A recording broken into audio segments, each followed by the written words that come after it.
afternoon, everyone. Okay. So I think they have sent across the document to you, right? The PYQ document. Do you see it? Okay. Listen to me. In that PYQ document, most of the section A questions are present. I have not included quotes, not all of them.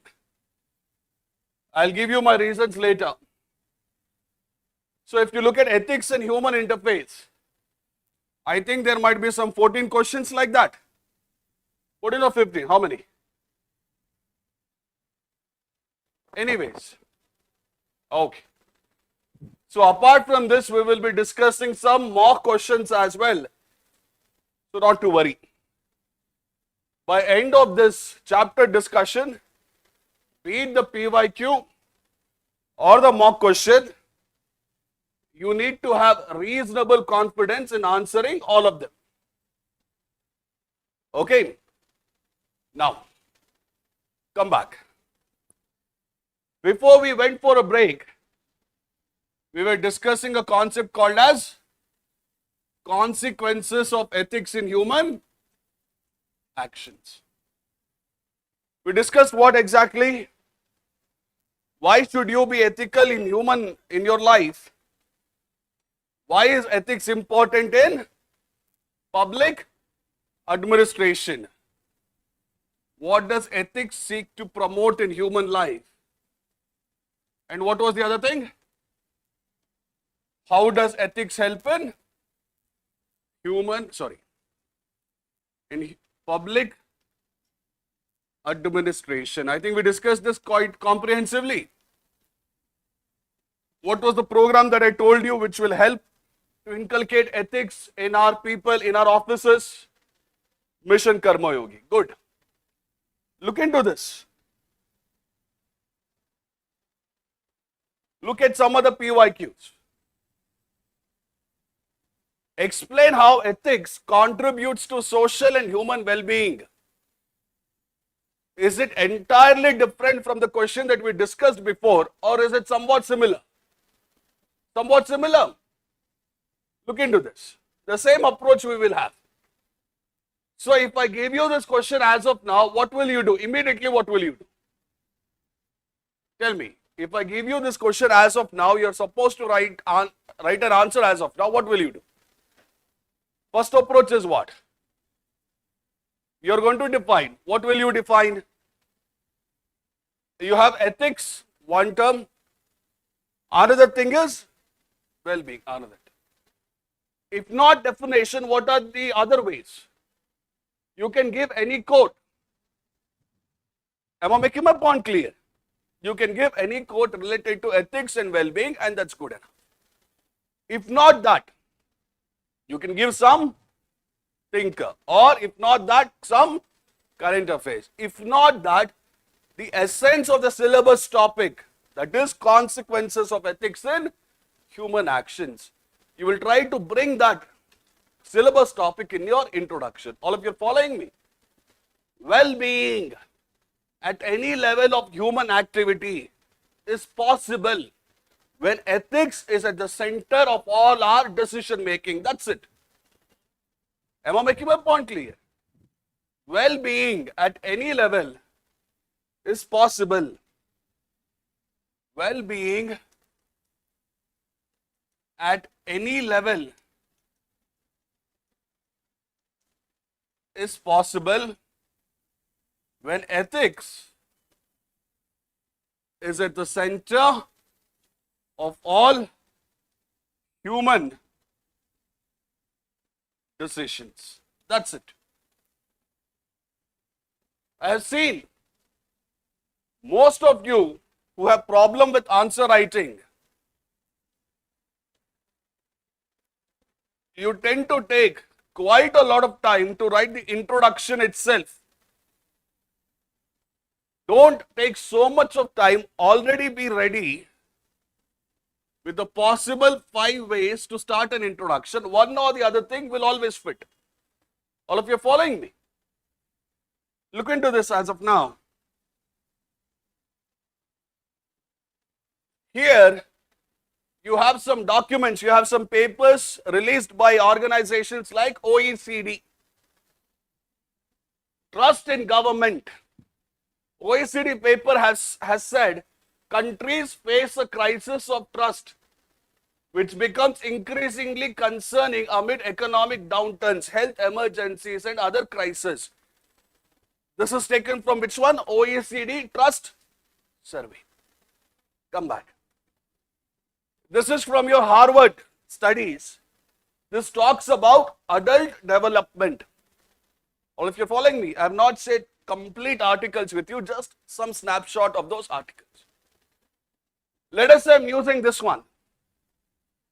As per OECD survey, trust is important not only in personal field but also in professional field for flourishing, for well-being at all levels. Can I say that? And I have some justification for saying that. Simple. Look into this one. If any individual wants to grow in a healthy manner, the primary necessity for such development is ethics. Can I say that? Simple enough. Welcome to the Harvard study of adult development. Many of us, when we were growing up, the kind of happiness, the kind of contentment that we had, do you think we still have that contentment, we still have that happiness, or is it on the lesser side? Lesser side. Many of our friends who were so good, who were so smart, so intelligent, the same group of friends in the present times, they are nowhere to be seen. Am I right or am I wrong? Because they were unable to maintain that level of well-being when they were growing up. All of you are following me? Artha kriyata ne? Simple, simple, simple. Keep it simple. Look into this. On the board, I might have given you some structure. But let us say there is nothing on the board, it's quite empty. Introduction is discussed. Now I am supposed to write body of the answer. Explain how ethics promotes. How many parts are there in the question? Identify that. 2 parts. One is human well-being, the other one is social well-being. Let's try to visualize. For a human being, what all things are important? Yes, happiness is important. Yes, contentment is important. Apart from that, can I say anti-fragility is also important? I remember yesterday in the class, essay classes, I discussed with you. There are some thinkers who believe more than happiness, what is required in life is anti-fragility. What is that anti-fragility? No matter how many challenges we face in life, no matter how much of pain and suffering we go through in life, we should not be broken up. That is anti-fragility. Am I making my point clear? And remember, the way I write my answers in ethics, no arguments should be repeating in exactly the same way. If I have written happiness, they are not going to give you both of the questions that we discussed in 1 year only. All of you are following me. Whatever 4 questions from consequences of ethics have come so far in your UPSC papers, they are distributed in different years. Let us say worst case scenario, there are 2 questions related to consequences of ethics in the same paper only. In another question, I have written happiness, I have written contentment, joy, gratitude. Do you think in this question also I will write the same thing, or will I try to be different? Try to be different. So visualize, for a human being, yes, happiness is important, maybe you can write that. Contentment is important, maybe you can write that. Along with that, instead of writing joy, gratitude and all of these things, let us say, I want to be anti-fragile and ethics will help me in that regard. For a human well-being, you tell me, apart from whatever arguments we have discussed, do you think hope is also something which is required? You can write. How does ethics promote human well-being? Ethics promotes human well-being by encouraging happiness in us. Ethics promotes human well-being by teaching us how to be content. Ethics promotes human well-being by developing that anti-fragility in us. Ethics promotes human well-being. What was the other point that I told you? By bringing hope in our lives. Am I making my point clear? Like this. So just from one dimension, you have 4 arguments. There is one more dimension, social well-being. Am I right or am I wrong? There you can write one more thing. Few more points, few more arguments. Am I making my point clear? How does ethics promote social well-being? Listen to me now. The moment I say you have to think of some 4 to 5 personalities, who are those 4 to 5 personalities who come to your mind? The moment I say you have to think of some 4 to 5 personalities from India, who are those 4 to 5 personalities who might come? Let us say in her mind she gets Swami Vivekananda. Alright, she gets Swami Vivekananda. Now what was the thing that Swami Vivekananda told for Indian citizens, for Indian youth? What was the thing that he told? Should we be divided or should we be united? United. What might have been the other things that he told to the whole society? He might have told us to work together only for our own growth or else to work for others' growth as well.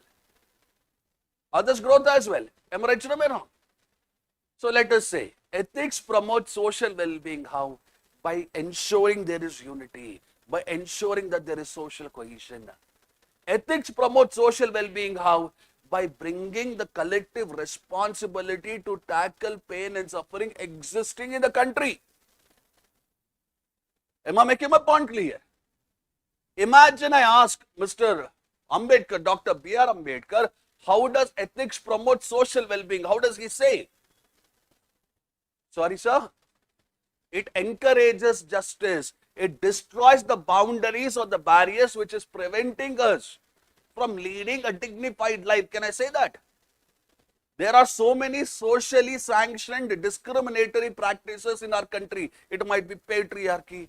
It might be caste system related discrimination. When there is ethics, there might be an end for all of these situations. You guys agree with me? Simple. All of you are following me? ಅರ್ಥ ಆಗ್ತಿದೆ ತಾನೆ? Visualize. So Swami Vivekananda done, Dr. B.R. Ambedkar done. Let us talk about Jawaharlal Nehru. Now, what were some of the things that Jawaharlal Nehru wanted for the whole of the nation, for Indian society? You tell me. So, apart from unity, sir, you can't repeat the arguments that we have already written. What were some of the things that Jawaharlal Nehru wanted for Indian society? Can I say rational temperament? Am I right or am I wrong? Apart from that, ethics promotes critical thinking, which might dissuade people to stop practicing irrational behaviors. All of you are following me? Artha ಆಗ್ತಿದೆ ತಾನೆ? Am I making sense? So, in the examination hall, see, no matter how many crash courses you attend, in the examination hall when you are sitting, whatever question they have given, your mind should be able to visualize the structure of the answer. Your mind should be able to give you a framework then and there itself. If it does not, if this activity, this habit does not come naturally to you, even after so much of practice and everything, you are still going to find it difficult to clear mains. And you might have met some friends. They might have given repeated mains.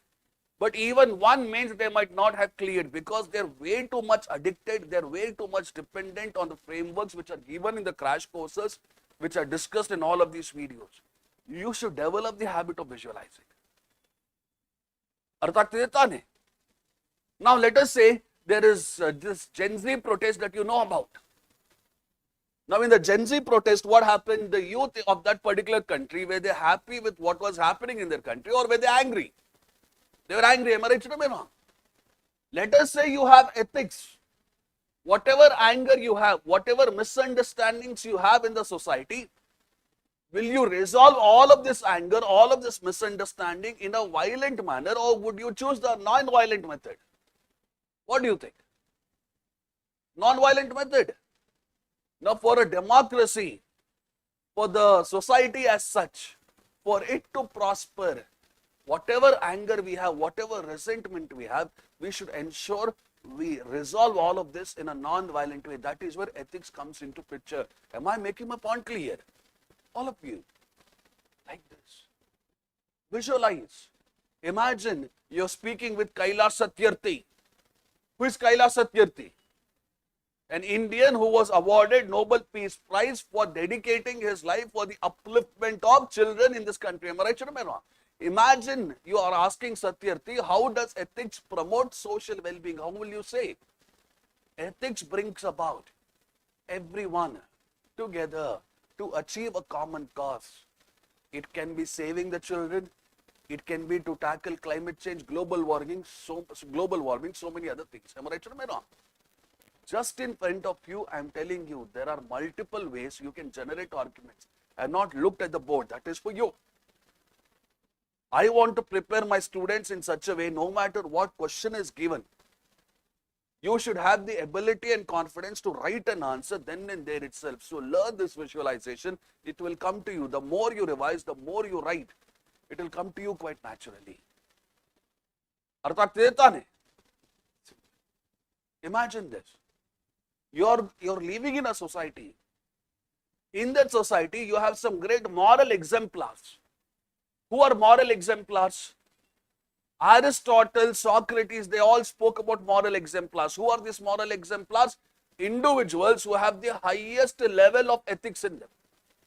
They are examples for us. They are source of inspiration for us. We call them as who? Moral exemplars. Am I making my point clear? All of you. Listen to me, listen to me. Imagine there is ethics. In society, there will be some moral exemplars. These people, will they not be a source of inspiration for all of us? Am I making my point clear? Imagine there is ethics at the societal level, moral exemplars will be a source of inspiration for all of us. That's a virtuous cycle. Virtuous cycle means what? A positive cycle, a positive loop. Imagine there is no ethics at human level, individual level, or at social level. Will we have moral exemplars who can encourage us, who can inspire us in the right direction? No, right? Simple. Am I making my point clear? All of you. Come back. Listen to me. So how does ethics promote human and social well-being? Even if they have given two questions on a similar type of theme, similar type of topic, there is still a possibility for you to write diverse answers. There's still a possibility. It is just that at that point in time, you should not get anxious. It is very easy to get anxious in the examination hall, am I right? No matter how much you have prepared, you go and you get set number D of UPSC prelims paper 2026, you will be anxious. Set D in the initial few questions, what were the subjects from which the questions were asked? Ancient and medieval history, art and culture, am I right or am I wrong? There itself, many people have lost the battle only. Don't get anxious. It's still possible. Let us say, I'm supposed to write my conclusion here. How will I write my conclusion? Very simple. You can bring some thinker. The thinker can be anyone from India or across the world. There is a thinker called as John Locke. Now, John Locke has written a very famous book called as Some Thoughts Concerning Education. What is the book that he has written? Some Thoughts Concerning Education. And in that book, John Locke says, when you teach ethics to young minds at an early age, there is a greater probability that they are going to inculcate that ethics in them. So you have to start teaching ethics very later on in their life or quite early in the life. As per John Locke, should we teach ethics at a later stage in life or at a young, impressionable stage in life? Maybe you are going to write that. John Locke, a famous social contract theorist, believed ethics must be taught at a young and impressionable stage in life. Within the bracket, his book, Some Thoughts Concerning Education, close the bracket. That's it, done and dusted. All of you following me? Done and dusted. Sir, I don't want to write about John Locke. Can I bring anyone else? You can try to do that. No one is preventing you. Usually when I evaluate essay, I come across a book written by Dr. APJ Abdul Kalam quite a lot. My students reference it quite a lot. That is Wings of Fire.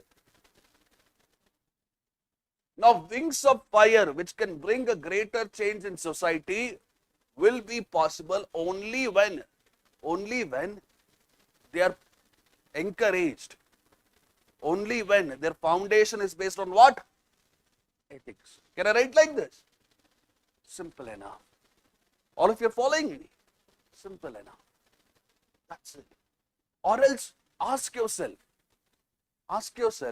in 21st century, June 15, 2026, why is it that UPSC is giving you a question like this? Explain how ethics promotes human and social well-being. Why do you think UPSC is asking you this question in on June 15, 2026? Why? What could be the possible reason? Tell me. In 21st century, what we think is well-being, is it very narrow or is it very broad? Very narrow, right?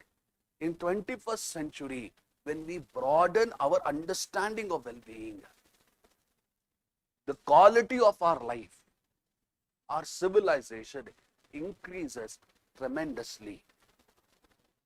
Am I making my point clear? Can I write my answer like this? Simple enough. It's not difficult. All right.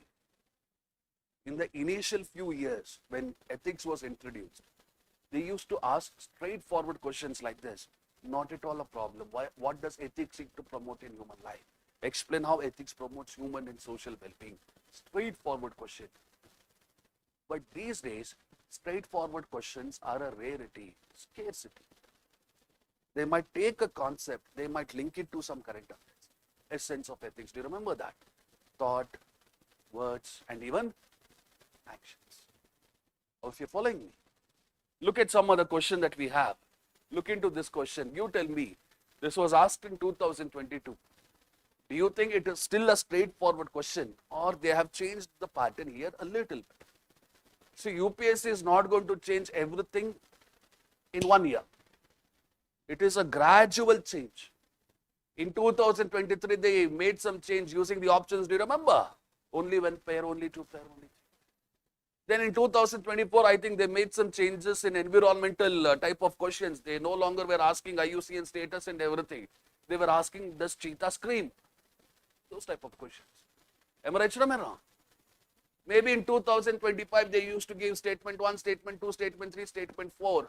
And they used to say, statement 3 explain statement 2, statement 1, those type of things. Do you remember that?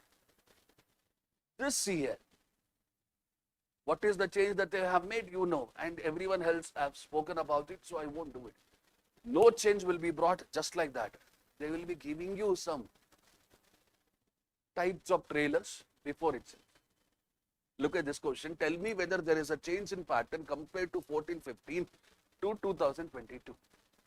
It is believed that adherence to ethics in human actions would ensure in smooth functioning of an organization / system. If so, what does ethics seek to promote in human life? How do ethical values assist in the resolution of conflicts faced by him in day-to-day functioning? What are the changes in the pattern do you see in 2022 paper? The question, has it become shorter or longer? And you know this very well. The moment the question becomes longer in your UPSC, in the examination hall, you get tensed. Am I right or am I wrong? Don't be tensed. Aramse will try to understand the pattern. One, it has become longer. Another thing is, this is a 10-marker question. And in this 10-marker question, how much of demand is there in this 10-mark question? How many demand is there? Tell me. Is it 1 demand, 2 demand, 3 or 4 demands? You tell me. It is believed that adherence to ethics in human action would ensure smooth functioning of an organization / this is 1 demand. Look at the other one. If so, what does ethics seek to promote in human life? That is 2nd demand. What is the 3rd demand? How do ethical values assist in the resolution of conflicts faced by him in his day-to-day function? 3 demands. 10 marks, 2 pages, within 150 words you are supposed to write. Will it be an easy thing to write or will it be difficult? And now you are used to a template. Start with an introduction by defining the keywords, then go to body of the answer, write about all the 3 demands. You will not have enough space to write. So what I am going to do is this. In the introduction itself, I want to address 1 demand. In the introduction itself. All right. In the introduction itself. Here they are saying it is believed that adherence to ethics in human action would ensure in smooth functioning of an organization slash system. Now my question to you is this, very simple. Can you think of any business people who have emphasized the importance of ethics in their organizational success? Ratan Tata. Now let us say we keep Ratan Tata aside and we think of the founder of Tata Enterprises. Who was that founder of Tata Enterprises? Jamshedji Tata. Jamshedji Tata believed one of the prime reasons for Tata's success in India laid in its emphasis on ethical practices. Even to this day, if you go and open Tata's Code of Conduct, Tata's Code of Ethics, these are the words of Jamshedji Tata which are written there. These are the words of Jamshedji Tata which are written there. Am I making my point clear? So, it is believed that adherence to ethics, I have already given a thinker-based justification for that in my introduction. All of you are following me? If not Indian businessmen, let us say we go for anyone else. Can you think of any other businessman on the world stage who emphasized on the importance of ethics in their business practices, in their organization? Have you heard of a guy called as Warren Buffett? Now, Warren Buffett is known for which business? He is an investment banker. Am I right or am I wrong? Very good. Listen to me. Warren Buffett believed integrity is one of the most important criteria to ensure the smooth functioning of an organization. More than enough. All of you following me? More than enough. Now you are going to body of the answer. What will you do in the body of the answer? In body of the answer, before we went on a break, I asked Vivek, tell me what are the things, what are the parameters you see in an organization? All right. Organization. Smooth functioning. Let us say I draw a diagram like this, because how many demands are there? 3 demands. So here I am going to say leadership, maybe an example. Employees encourages loyalty, maybe an example. Then from a customer point of view, then from a vision point of view. One line example. Am I making my point clear? When they have given you 3 demands and you go for your statement-wise elaboration of each and every demand, do you think it is going to take more time, more space, or less time, less space? More time and more space. And remember, I have told you this, you should have the ability to complete the question paper with 5 minutes to spare in the examination hall. That should be the goal. Am I making my point clear?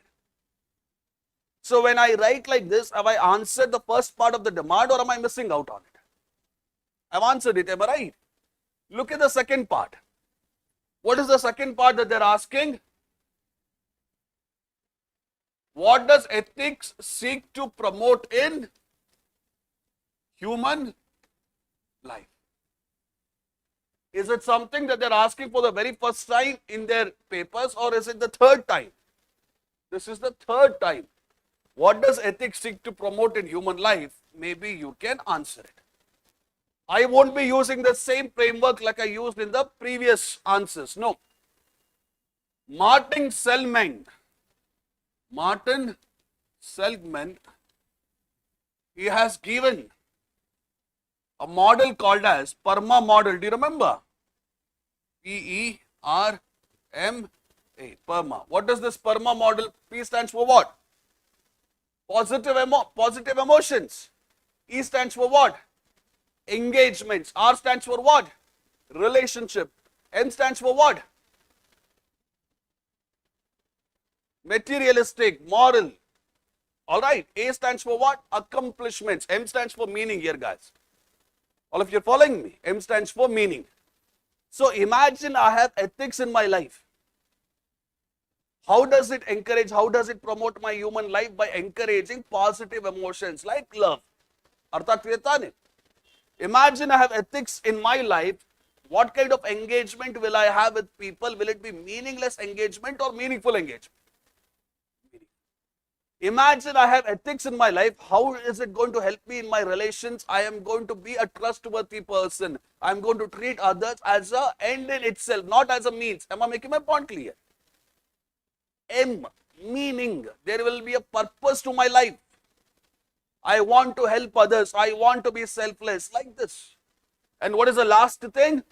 Accomplishment. If I have ethics in my life, be it my personal goals, be it my professional goals, I'm going to achieve. I don't think I have repeated arguments in any of these three questions, even though they came in 3 different years. There is a possibility that this time in the ethics paper, they might throw a bouncer at you by giving some questions which are repetitive in nature. If you ask anyone who has gone through 2024 or 2025 ethics paper, one of the major challenges that they faced was, in the section B, the case studies were very repetitive in nature. You wrote an answer for one case study, then you go to another case study, the case study appears same. And the worst case scenario was, they have given a question on Manrega. Alright, I'll discuss this case study with you, don't worry. They have given a question on Manrega, sub-question A, sub-question B, sub-question C, all of them seem repetitive. ಅಲ್ಲಿ ಯಾರು ತಲೆ ಹೊಡ್ಕೊಳ್ಳೋದು? ಅರ್ಥ ಆಗ್ತಿದೆ ತಾನೆ? So there is a possibility that they might use the same trick or bouncer even in section A. So we need to be ready in our preparation. Am I making my point clear? Like this, like this, like this. So what does ethics seek to promote in human life? I have answered it. Now let's go to the last demand which is left. What is that last demand? How do ethical values help in the day-to-day functioning of a human being? Ethical values. All of you following me? The moment I say ethical values, your mind should have the ability to simplify what are ethical values. Simplify. How will I simplify ethical values? Give me some examples. Tell me, how do I simplify ethical values?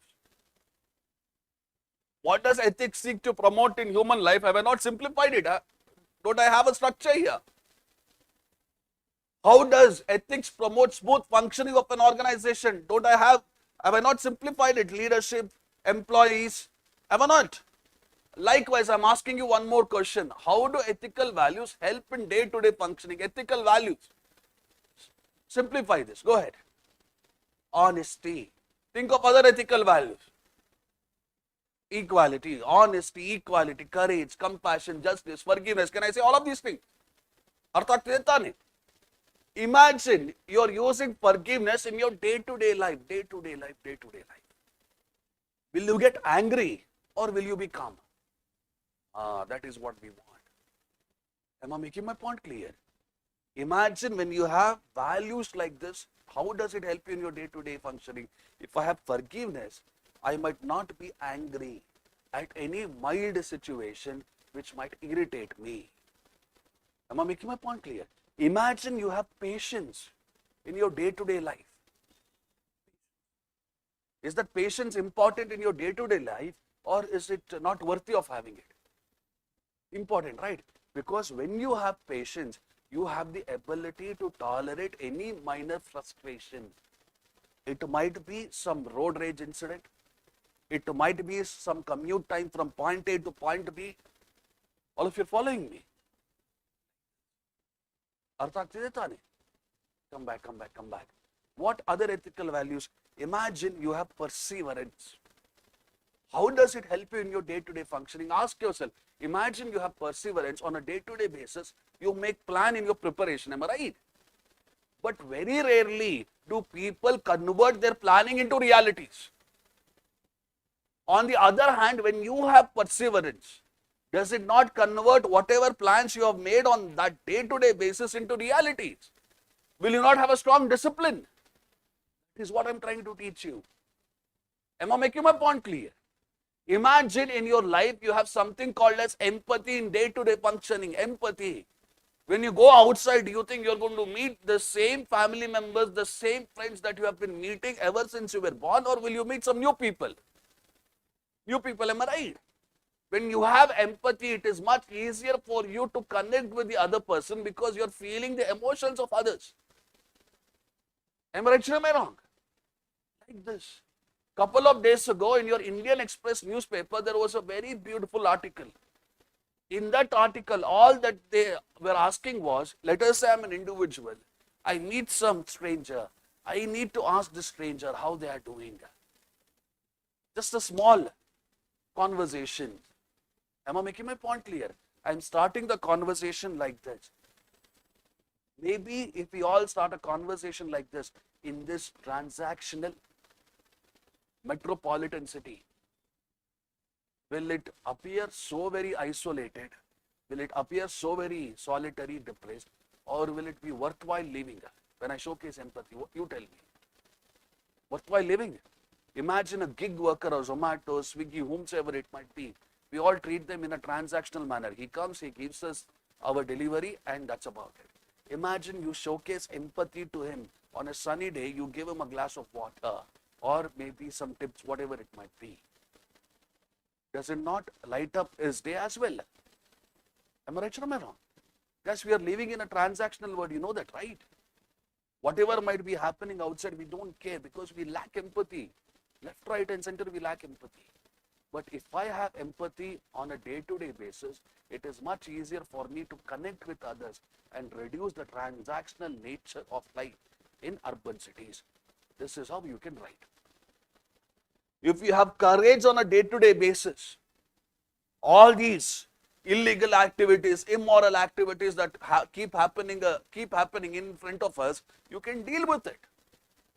You can voice your opinion. You can be voice of the voiceless. Am I right or am I wrong? Like this. Imagine you might have dilemmas in life. What are the various dilemmas you have in life? The dilemmas is, now what is it that you are supposed to do since you did not clear pre or whatever it might be? Let us say you have cleared pre. You have to take up some or the other course to get better. Now, are there only few courses in the market or is there extraordinary number of courses here? Dilemma. Imagine I have something called as prudence. I will be taking a decision in a prudent manner, in a manner which showcases wisdom. I will not be taking decision just because some group of people are taking it. I will not follow them blindly. That group mentality will not be there. Am I making my point clear? So the first demand I have met through my introduction, through a diagram. The second demand I have met by giving one-line arguments along with an example.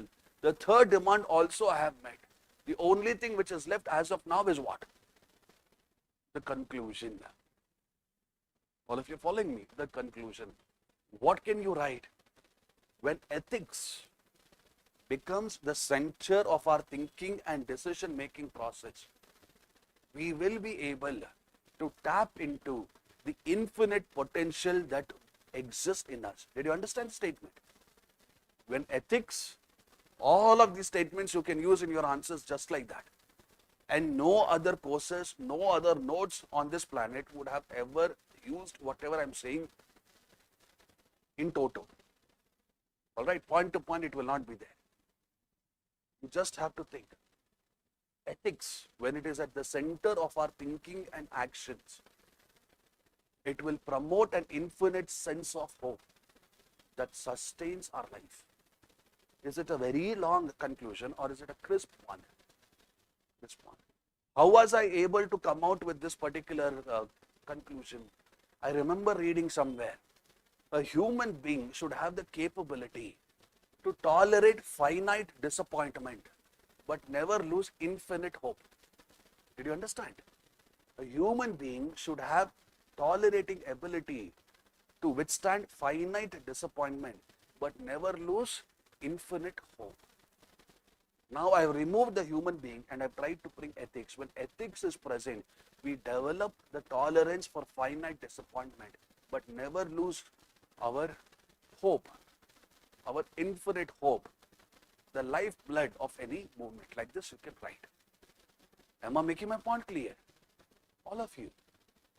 Simple. This is what you are supposed to do.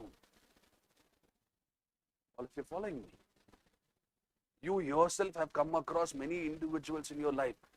They will be changing their plan and targets every other day. Forget every other day. Within a day, they will be changing targets.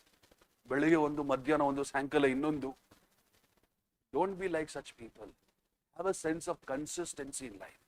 Did you understand? All of you. Simple enough. Will you be able to write an answer for that? Pakka allo? Am I repeating anything which I have said in the previous questions, or am I making some changes? That is important. That is important. Let us say I give you an argument. Ethics promotes curiosity.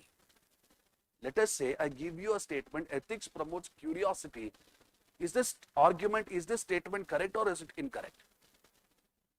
Ethics promotes curiosity. Is it correct or incorrect? Correct, right? Can you justify how? Humility, yes. Let us say I have compassion in me and there is some existing solution as of now. But I want to come out with a much better solution. It is my compassion which can be the source of my curiosity to come out with a much better solution to help people. Can I say that? And thinking of example is never difficult. You can tap into whatever you have learned in your life so far. If not that, there will be n number of examples I will be giving you in my notes. Have you heard of a guy called as Alexander Fleming? What was the thing that he came out with? Penicillin.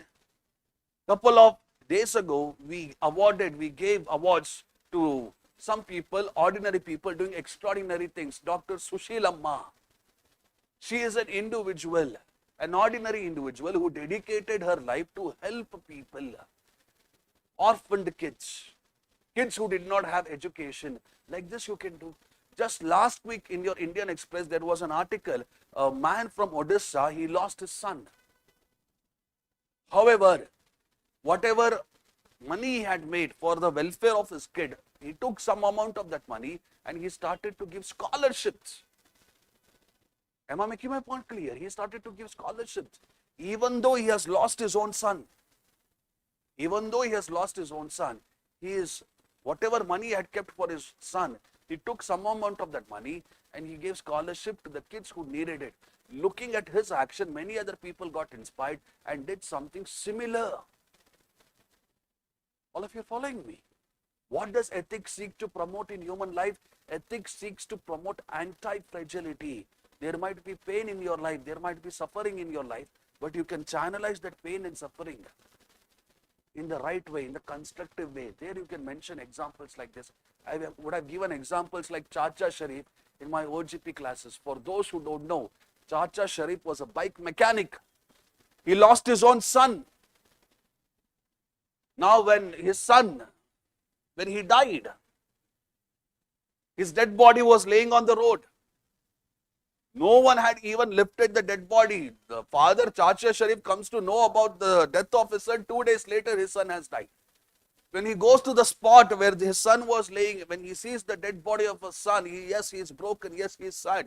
But more than that, some parts of his body, son's body, it was eaten away by all these stray animals. Am I making my point clear? Stray animals had eaten it. Imagine your son is dead, and in the death of your son, there is no dignity.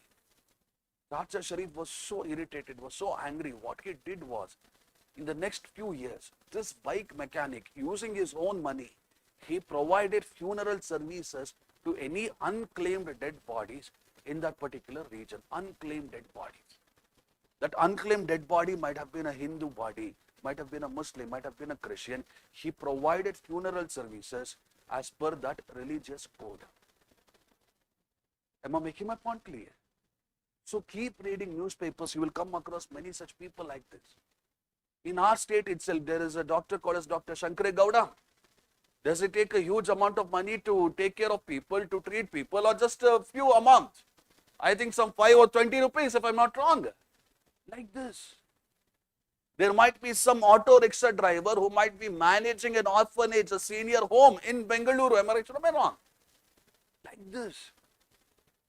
I don't want you to quote the same Gandhi, the same Ambedkar, the same Ashoka, the same Akbar. Nothing wrong with these people. They're great personalities. But there should be some diversification in the examples that you quote. All of you are following me? Now let us say, I tell you, think of some women personalities who have done extraordinary things in life when they were alive. Extraordinary things in their life. Tell me, extraordinary personalities. Let us say from modern India history. Can you think of anyone? Sorry, sir. Pandita Ramabai, yes. She, as far as I remember, she gave her observations to Hunter Commission report. Savitri Bai Phule. Along with Surya Sen, there were few more women who took courageous revolutionary actions. Do you remember them? What were their names? Yes, Preeti Lata. Right, like that you use it. You might have heard of Gopal Ganesh Agarkar, M.G. Ranade. Yes, use their names. History. A country will prosper when the history of that particular country is celebrated. And you need to celebrate all aspects of the country's history, not just few personalities. This is what I genuinely believe. Celebrate Gandhi, Ambedkar, Nehru, I have no problem. But let us also celebrate all aspects of our history. Am I making my point clear? All of you. Let us say I'm talking about discipline. There were many foreign travelers who visited Vijayanagara Empire. These foreign travelers, they also talk about the routine of Krishna Deva Raya. They talk about how Krishna Deva Raya used to wake up every other day and used to engage in exercises every other day as if it was a disciplined activity, as if it was a good habit. You can mention these things. Shivaji Maharaj, Chhatrapati Shivaji Maharaj, when he came to power, he made a rule that no religious institution will be destroyed. Am I making my point clear? He made a rule that women in his empire will be given a greater amount of rights, a greater amount of safety. Small little things, but it is these small little things which will ensure you get more marks than your other competitors. All of you are following me? Let us say next time when Ashish writes means, in each and every question, let us say he takes at least 1 mark extra, at least 1 mark extra. 98 plus 20, let us say, 118, that's good enough marks. I'm not going to say it is the best marks, it's a reasonable marks. He has made 20 marks progress. Like this, he makes progress in his GS-1, 2, 3, 4, essay and everything. He will be within a short range of getting good merit rank as well, provided his interview goes well. Am I making my point clear? Always push yourself harder. Don't settle. Did you understand? These days, what are you seeing?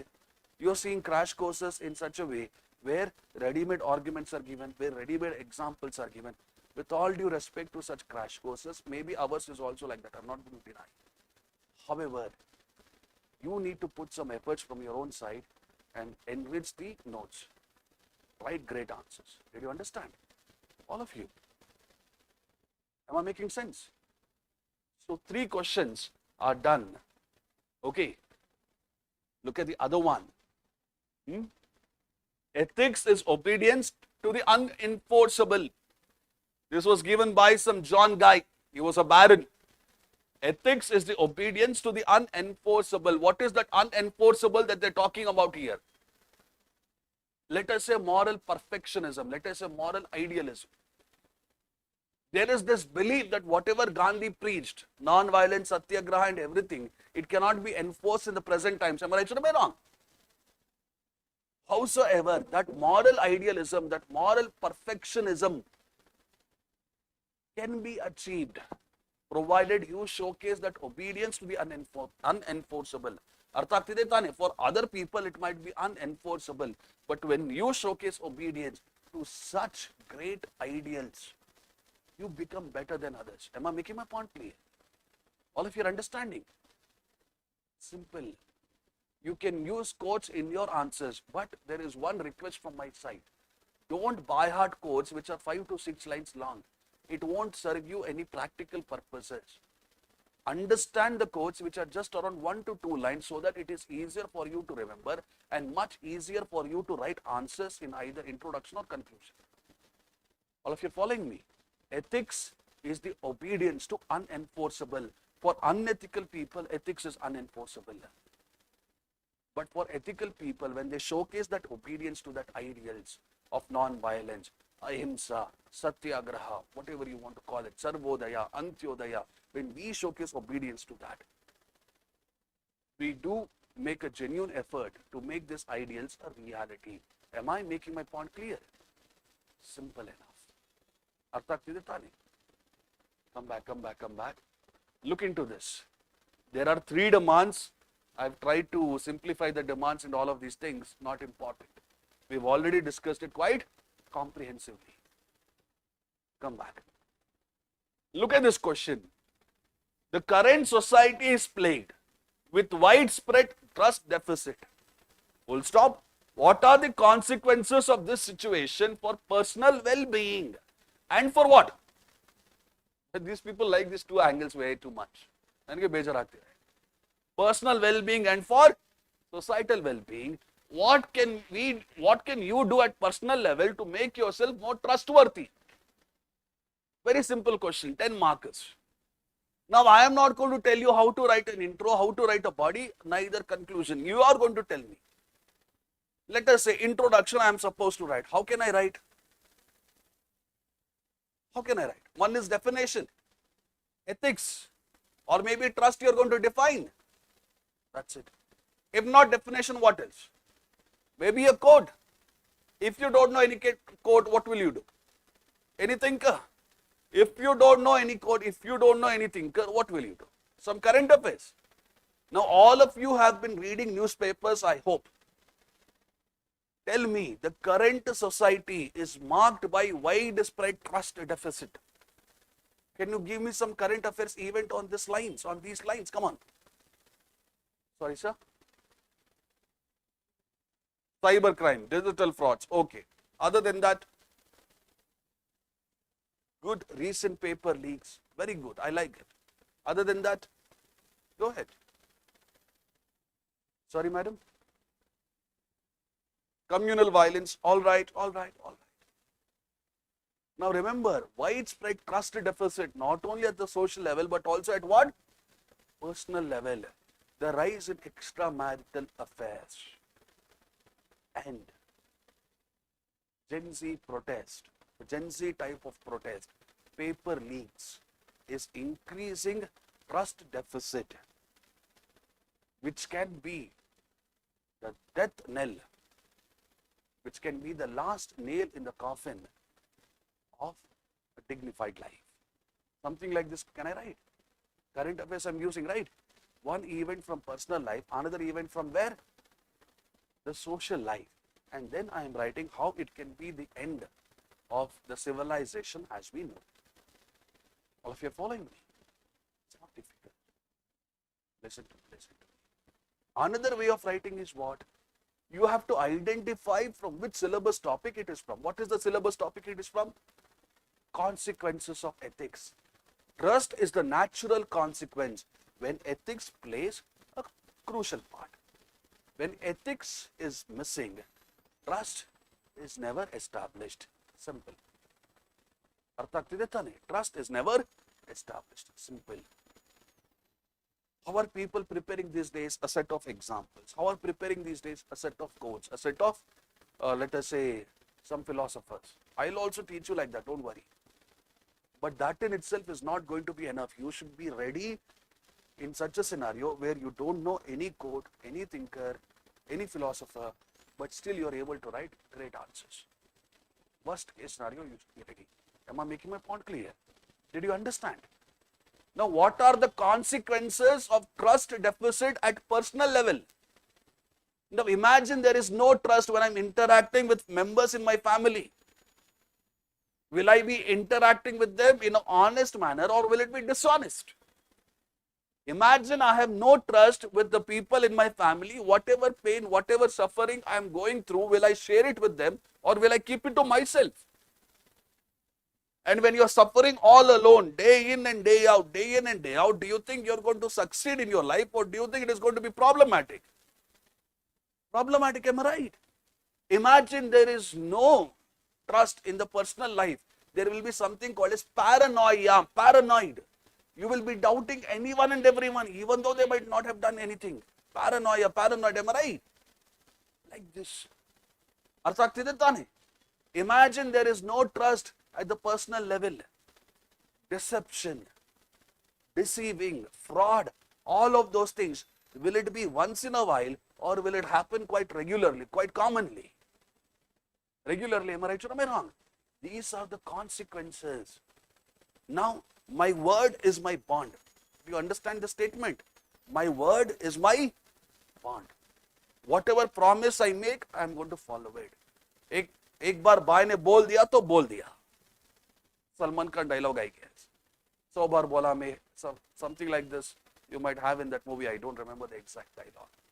Imagine there is trust deficit in the personal sphere. Do you think our words have any weightage? No weightage whatsoever. It's every man for himself. It is going to be a chaotic situation. Am I making my point clear? Simple. What are the examples of trust deficit? Because of this property disputes, brothers are killing each other. Husband and wife, you know the extramarital affairs. Am I making my point clear?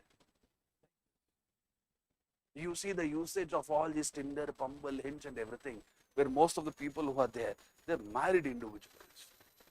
Am I right or am I wrong? Many of the children, the pain and suffering that they're going through, they're not even opening up about it with their own parents because they don't trust their own parents. ಅರ್ಥ ಆಗ್ತಿದೆ ತಾನೆ? Even at the personal level of friendship, many of them are not opening up about their challenges because they're afraid. Am I making my point clear? So you're going to keep this in mind. What is the other thing? What is the other sphere that I've asked? Social sphere. So imagine what is happening in our society. Is it trust is something which is very easy to find, or is it trust deficit situation in our society? Trust deficit. When there is trust deficit, there are misunderstanding. When there is trust deficit, there is hatred. When there is trust deficit, it is very easy to divide people in the name of religion, as Madam told, communalism. It is very easy to divide people in the name of region. All of these things are happening. Am I right? Like this. ಅರ್ಥ ಆಗ್ತಿದೆ ತಾನೆ? Not at all difficult. The first two parts are done. What is the last part which is remaining? How will you make yourself more trustworthy? Will you write on your forehead, I am trustworthy, trust me? You can't write like that. Even if you write like that, people won't trust you. So how will you make yourself qualitatively trustworthy? You tell me. You are going to follow values, that's all. People might be expecting some extraordinary PhD level answer. Don't expect that. This is general studies. How will you make yourself trustworthy? You be honest. Whatever promises, whatever words you speak, you showcase commitment to those words. Don't change. Am I making my point clear? All of you. How are you going to be trustworthy? Be transparent. Be accountable for the decisions, for the words that you have spoken. That is how you are going to be trustworthy. Am I making my point clear? Like this. Apart from all of these things, what are the other ways through which you are going to make trustworthy? Honesty is one thing. Follow your promises is another thing. Be transparent and accountable with people, another thing. Will you treat someone as a means, as a tool for your own selfish ends, or will you treat the other person as an end in himself? That is the thing. How will you make yourself trustworthy? I'll make myself trustworthy by respecting the dignity that this person has. When I respect the dignity, when there is mutual respect between two people, what will happen to the trust? Will it increase or will it decline? It increases, am I right? That's the thing. You don't have to expect to write a very extraordinary PhD level answer. This is general studies. This is what you're supposed to do. ಅರ್ಥ ಆಗ್ತಿದೆ ತಾನೆ? Imagine I am an individual, I have certain moral principles, I have clarity about it. I communicate to others about my moral principles and I stick to those moral principles day in and day out. Will people trust me or people distrust me? Trust me, am I right or am I wrong? And whenever it is about trust, how will you make yourself more trustworthy? Only by your words or through your actions?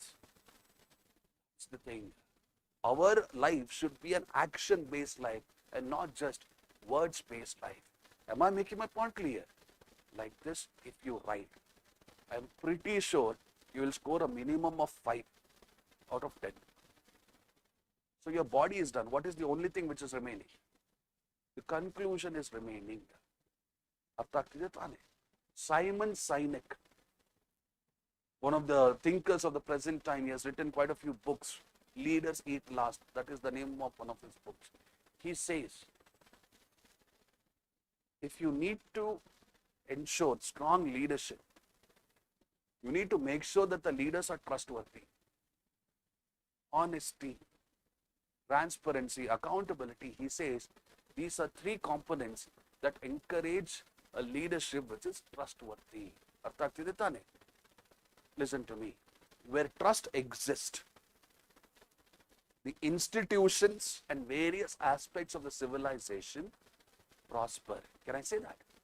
Where trust exists, leadership can encourage the growth of the civilization, the growth of the country in the right manner. Am I making my point clear? In the right direction. Something like this you can write. Your intro, your conclusion, should it be very long or should it be very precise? Precise and crisp. Where trust exists, civilization prospers. Where trust exists, leadership will have the obedience and loyalty of its people to enforce the code, the direction, the goals that they have designed for the country's growth. All of you following me? And all of these things that you're seeing, black money, corruption, all of these things, are they making us more trustworthy or trust deficit is creating? Trust deficit. If you analyze what is happening in Manipur there is an ethnic conflict between what all communities? Kukis and Metis, am I right? Zos, they are also involved. Imagine there is trust between all of these communities. It is much easier for them to forgive, to find some reconciliation and move forward, forgetting that historical wound. The more trust deficit grows, the more the communities fight with each other. Am I right? That's the reality. And if you take J&K, the trust deficit, after abrogation of Article 370, are we able to bridge that trust deficit, or the trust deficit is still significant in J&K? It's still significant. I'm not analyzing Article 370 from paper 2, paper 3 or paper 1. I'm looking into it from paper 4. Article 370 abrogation was required. I'm not denying it. But that in itself is not enough. We need to bridge the trust deficit that exists. And only one party, through their contribution, is not enough. All the parties concerned are important here. ಅರ್ಥ ಆಗ್ತಿದೆ ತಾನೆ? All of you. Am I making my point clear? Simple enough. So when you take consequences of ethics in human actions, all right, consequences of ethics in human actions, whatever questions they have asked, as far as I'm concerned, we have discussed it. In the next few years, when you write mains, the theme, sub-theme will remain the same. Old wine in a new bottle. You know what is old wine in a new bottle? The same demand. Was it asked in the same exact words, or did they just change the words? That's it. The theme will remain the same. Old wine in a new bottle. Look at these things. Economic fears have metasized into grievance. This is the core finding of 2025 Edelman Trust Barometer. Economic fears. When you take the present situation, the economic fears, inflation, petrol price, everything increasing, is it inducing in us a sense of trustworthiness, or is it making us more trust deficit? There is that angle. Look at this one. Declining happiness and social trust in the US and parts of Europe combine to explain the rise and direction of political polarization and anti-system votes. Polarization means what? In other words, rise of love or hatred. Yes. When there is declining happiness in the society, when there is decline in social trust, people like Hitler, people like Donald Trump, whomsoever it might be, they will come to power by utilizing that hatred, by creating more hatred, not only against some community, but also against the establishment. Am I right or am I wrong? That is how Donald Trump came to power as well. All of you following me? I've heard some choppers say that ethics is nothing but bringing your personality on paper. Now this is partially correct, I'm not denying it. But the problem is how you bring that personality on paper. There should be some structure, there should be some thought process here. Am I right or am I wrong? So be careful with that. Many of you very well know people don't touch ethics or essay until and unless they clear 3. 500 marks worth of paper these two are. All right, in totality. So be careful. Practice as many questions as possible. My target for you is this. Whatever PYQs we would solve, apart from these PYQs, I want you to personally solve another 300 questions, mock questions, some 100 case studies. If you do, no matter what question they ask, you will have reasonable amount of confidence to answer. Am I right? Artha aಯ್ತು ತಾನೇ ಈ questions ಎಲ್ಲ, consequences of ethics. If I give you a question as of now, will you be able to write? It won't be any of the PYQs. It won't be any of the PYQs. It is going to be my own question based on consequences of ethics. Will you be able to write? Now, before I complete consequences of ethics, look at this guy. Can anyone tell me what is the name of this guy? In your economics, you read about him. Very good. His name is Adam Smith. What did Adam Smith argue? He argued that human beings possess sympathy, empathy, enabling mutual trust and social cooperation. So in which particular question can I use the opinion of this Adam Smith? He says human beings, you and I, we naturally possess sympathy and empathy in us. Because of sympathy and empathy, what is encouraged, what is enabled? Mutual trust and social cooperation. Adam Smith, a great economist, believed we are born with natural enablers of trust and social cooperation. We should ensure institutions encourage this trusting ability more. Am I making my point clear? Like this. Come back. There is one more thing called as dimension of ethics and one more, ethics in private and public relation. We will complete those two sub-themes after we complete some notes. All of you following my point? Any doubts? Write down the question now. Write down the question, please. Write down the question.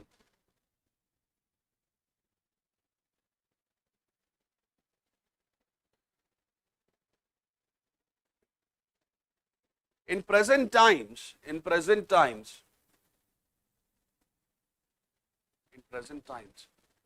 come on. Be it in personal sphere,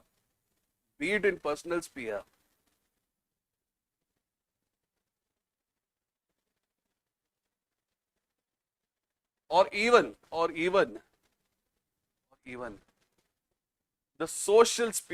even the social sphere, come on. The quality of life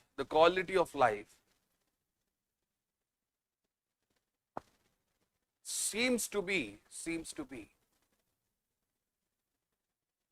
reducing. Stop. Explain the consequences of such a trend. Explain the consequences of such a trend. In these spheres,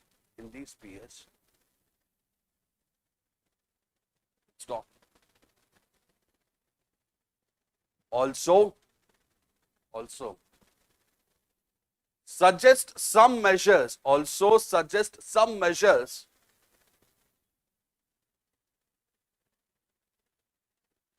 to reverse this trend, All right. As of now, it is 4:50. I'm going to give you 10 minutes itself. Write an answer. What is the syllabus topic on which this is based? Consequences. All right. 10 minutes you have. Right.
Nothing but the trust deficit question in a complicated sort of manner. Right? Trust deficit question in the complicated sort of manner.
Pens down, pens down. Come on. That's enough. Anyone who completed the answer? Okay. How many of you completed at least 50%? Okay, not a problem. Less than 50%, it's okay. Raise your hand. I don't have a problem. Less than 50%. Okay. Good number. Fine, not a problem.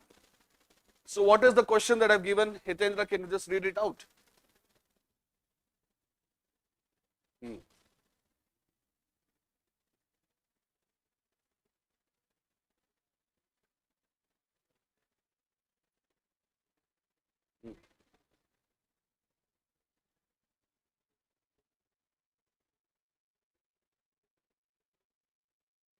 Okay. So here, remember, when they told in the word trust is reducing, were they being direct or were they being indirect in the question that we discussed? Trust was decreasing. Were they being direct or indirect? Direct, right? When you look at this question, have I mentioned it directly or do I mean it indirectly? Indirectly, am I right? You should have the ability to identify the hidden details in that question. All of you are following me. So let us say I am writing the introduction for this question. How will I write? Trust is the foundation of any meaningful relationship. When trust is missing, the quality of life naturally reduces. Am I making my point clear? Trust is the foundation of any meaningful relationship. When trust is missing, the quality of life naturally reduces. More than enough. When you go to the body of the answer, you might have to justify how is the quality of life reducing in the personal sphere. You see rise in unhappiness. You see rise in loneliness, rise in extramarital affairs, all this casual dating and whatnot. Am I making my point clear? That is in personal sphere. You see property disputes leading to murders. These are justifications for reducing quality of life in personal sphere. How about social sphere? How do we see declining quality of life in social sphere?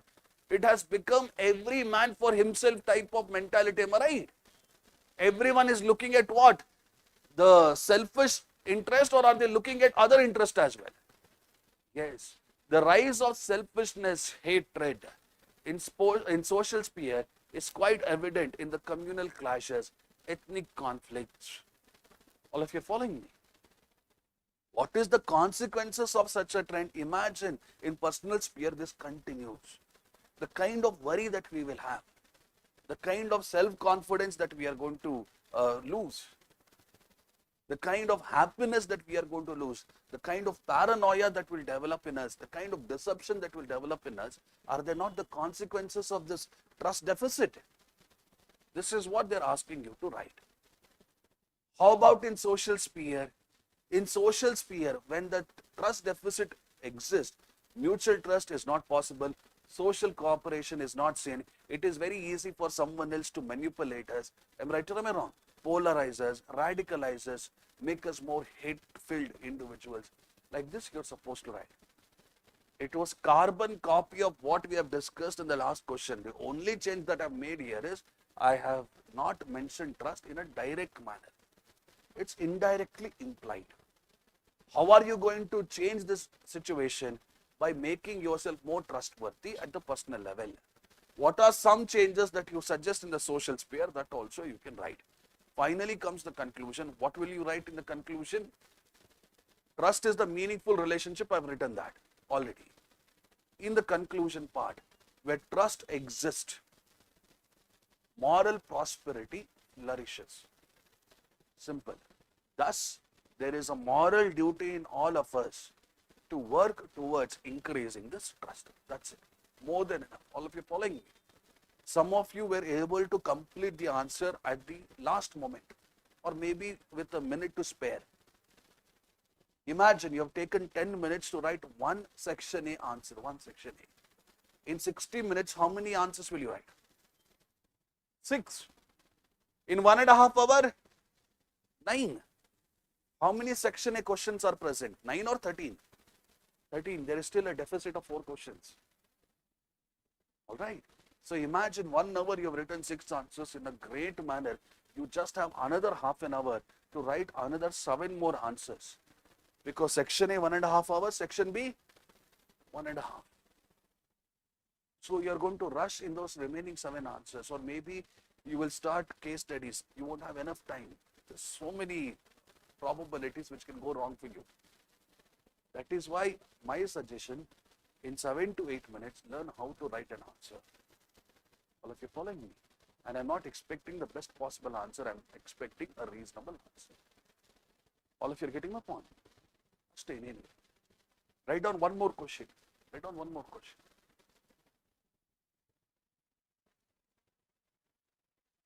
It is often said, it is often said, it is often said that ethics is nothing but an absolute reverence for life. It is often said that ethics is nothing but an absolute reference for life. Stop. Justify the statement. Justify the statement using suitable examples. Justify the statement using suitable examples.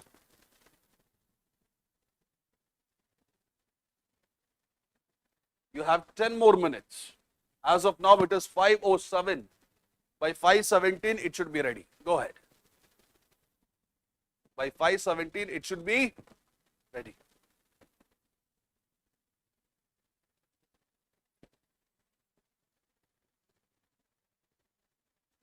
What will you do? Life. Try to simplify that life.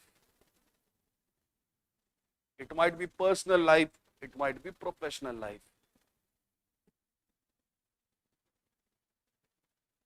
Absolute reverence for life. In our childhood, that reverence, how it will be. When we grow up, how should that reverence should be? Think on these lines if you want. Visualize.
Pens down. All of you, pens down. How many of you completed the answer this time around? Okay. How many of you wrote more than 50%? Less than 50%? It's okay, raise your hand. Hitendra? One page, 50%, exactly 50%. 1.5. Okay, more than 50%. All of you, listen to me, listen. So here it is often said that ethics is nothing but absolute reverence for life. This is what they have said. Now the first and foremost challenge you face is this. What is this absolute reverence? What does reverence mean? Now imagine some common man is reading your answer. You have to explain to that common man what is absolute reverence through your answer, through your words. How are you going to write? Ethics demands eternal obedience to enforce the ideals of life, hyphen the absolute reverence. Can I write like this? What does ethics demand? Ethics demands eternal obedience to enforce the ideals of life, moral ideals of life. Within the bracket, absolute reverence. This is what we can say. Am I right or am I wrong? Or else, how can I write? Ethics demands that universal love and devotion to enforce the moral targets and absolute reverence that a moral agent is supposed to showcase. Hyphen an absolute reverence a moral agent is supposed to showcase. Am I making my point clear? You might have seen some people in your family, very religious people, they showcase 100% reverence to their gods. Am I right or am I wrong? If you have to wake up at 4 a.m. every day, they'll wake up at 4 a.m. They will do all the activities that someone else might have told them to do. Am I making my point clear? That is what is reverence, right? Ethics is nothing but absolute reverence for life. What aspects of life? Ethics is showcasing that eternal obedience, that eternal love and dedication towards implementing the moral ideals that make us better human beings. Can I write like this? So if a common man reads my introduction, I think I have tried to give him some sort of clarity what they mean by absolute reverence. Am I right or am I wrong?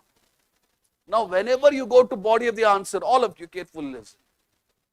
You need to have the ability to structure it. You need to have the ability to visualize it. So how can you visualize the answer here? Here they've given something called as life. So when you started writing the answer, I told you, you can see life from a personal life point of view and from a professional life. Or you can see life from a childhood, from a teenager, from a matured, from a senior age point of view. But I felt apart from these two structures, the best possible structure is this absolute reverence for life. Now you tell me, is life a sprint or is it a marathon? What is a sprint? Short distance. What is marathon? Much longer. Very good. Now what do you think life is? Is it a sprint or is it a marathon? It's a marathon. And in this marathon, what is the thing that is expected from you? Absolute reference in this marathon. Should I run for very few distance or should I showcase dedications for the entirety of my marathon? Ethics is nothing but absolute reverence for life. Ethics inculcates in you a sense of dedication to see life as a journey, as a marathon, and not as just a destination. Can I write like that? Am I making my point clear? And then should you just stop with the argument or should you give an example? What have they asked? Justify using suitable illustrations. Can you think of any individual who saw life as a journey and not as just some destination that you have to reach? Someone who showcased dedication throughout their life. That you can talk about. We spoke about Swami Vivekananda. Did he see life as some 100-meter sprint or was it for him an adventurous journey? Like that, if you want, you can write. If not him, can you think of any other individual who saw life as a journey and not as a destination? Even in 2025, if I remember correctly, they had given an essay topic, it is best to see life as a journey and not as a destination. Do you remember? So when I have ethics in me, I can bring forth dedication in my life consistently in this adventurous journey. I maybe can talk about a guy called as Michael Phelps. Has he won Olympic gold only one time or multiple times in his life? Look at that dedication. Am I making my point clear? Now, what are the other things that you have come across in your UPSC PYQs? You have learned. Best lessons are learned from what experiences? Bitter experiences. Let us say I have ethics in me. And when I say ethics here, I can further simplify it, madam. How can I simplify it? Ethics can mean values. Am I right or am I wrong? Imagine there is ethics in me. Imagine there is values in me. I can learn from my bitter experiences and transform that into best lesson. Am I right or am I wrong? It might be Arunima Sinha who lost her leg because of some accident, but nevertheless, she wore a prosthetic leg and started to trek. Eventually, trekking even your Mount Everest, climbing your Mount Everest. Am I right or am I wrong? Maybe like that. Now, in life, what is the most important thing as per you? I feel passion is very important. What is passion? It is the energy that you can muster in yourself to achieve a certain thing. That is passion. Imagine there is perseverance in you. You can muster the necessary passion to achieve the goals that you have chosen for yourself in this life. Am I making my point clear? All of you. Imagine that in this reverence of life, you are showcasing that compassion not only towards human beings, but also animals, also plants. Are you not upholding humanity? Am I right or am I wrong? Imagine in this absolute reverence for life, you are showcasing that feeling of brotherhood towards everyone. Am I not realizing the Vasudeva Kutumbakam philosophy of Hinduism? Can you tell me what was the mistake that was made from the institution side when we talk about UPSC Prelims 2026? I'm saying in general. What did all of the institutions do? We kept PYQs as the basis, am I right? And we kept teaching you PYQs, PYQs, PYQs. All right. But when you went to the examination hall, was it exactly like your PYQ pattern or did they make some changes? You should learn to adapt yourself. Now someone, let us say, carefully listen. I'm going to give you answers for all the PYQs. That in itself is not important for me. If I give you a question and you have the ability right within 7 to 8 minutes, that makes me happy. That is the real test of any crash course I feel. Examine life. Do you think life is a very static journey or will it have changes as well? If you have ethics, I feel you can adapt yourself to different changes in life. You'll embrace these changes. You'll not run away from the changes. Am I right? Changes, challenges, whatever it might be. Artha agtide taane? Imagine you have ethics. Will you develop a good set of habits or will it be a bad set of habits? Good set of habits. Artha agtide taane? You need to learn how to simplify. The moment I give you life, try to simplify various aspects of life. The moment I give you ethics, think of all these values that you've written. Think of all this attitude that you have come across. All of you are following my point. Think of all the emotions that you can feel. Examples. Look into this. Whenever it rains, most of the birds, what do? They take shelter. But what about eagle? Does it get very sad because it is raining or does it try to fly above the skies, above those gloomy clouds? That is what? That is reverence for life. Am I right or am I wrong? Yesterday in our essay classes, I was teaching about something called as tragic optimism. There is something called as logotherapy. All of you are following me. Tragic optimism, it teaches no matter how happy you are as of now, is it going to continue forever or is it transient?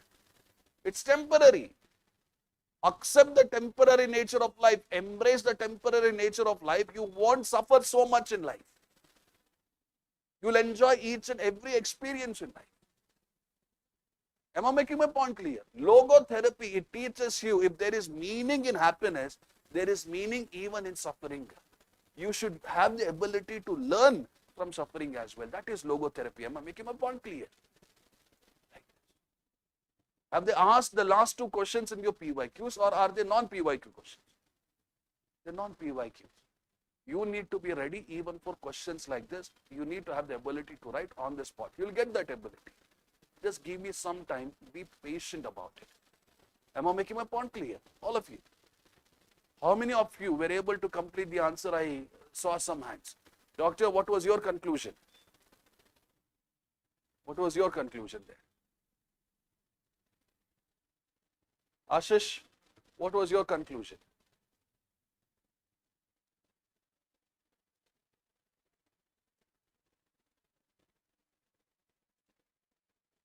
Very good. That's a reasonable one.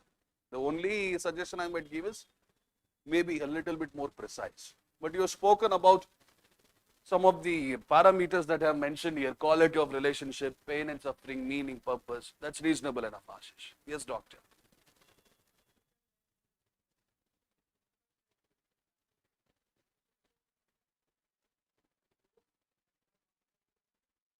Okay, great. That is also nice. Now you tell me, do you believe that there is another life after this? Do you? Speaking from a religious point of view, you might. I don't know. But as far as I consider this is the only life. This is the only opportunity. When you have ethics, you are going to utilize this opportunity to the greatest extent possible. Am I right or am I wrong? When you have ethics, you are going to utilize this gift to the greatest extent possible. Life is a great opportunity. It is a great gift. And there is a moral necessity on our part to make the best use of this gift and not to while it away or waste it away in meaningless pursuits. I'm borrowing something that your friend Ashish wrote. All of you following me? Am I giving you some PhD level of arguments, or is it general studies? General studies. So develop that thinking ability. This is what will fetch you marks, no matter what type of question paper they throw at you. Or if you're following my point. Now let's go back to notes, please. Come on. Let's go back to notes.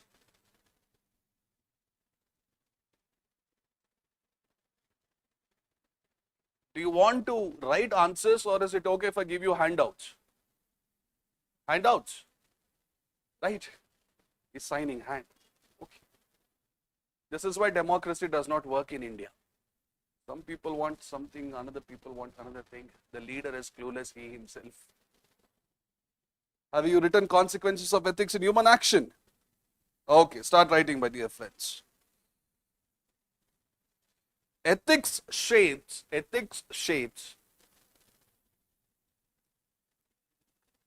the quality of human life,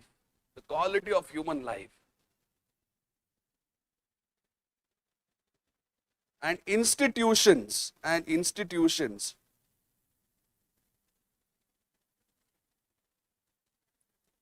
by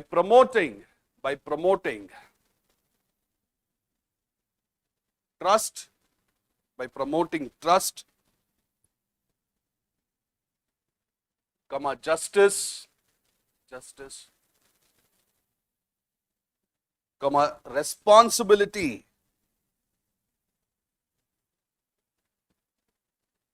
and sustainable progress.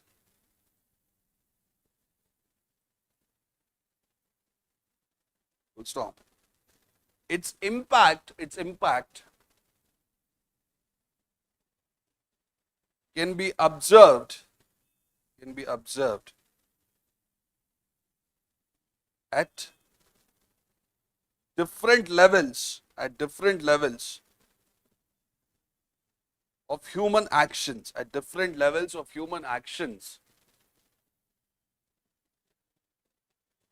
First heading, individual level.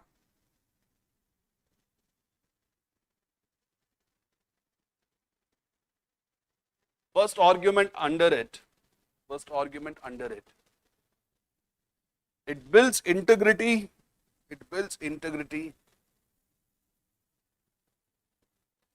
Come on. Character. And self-respect. and self-respect. Second one, it enhances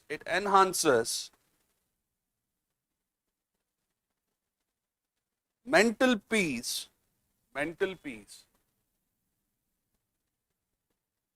and emotional well-being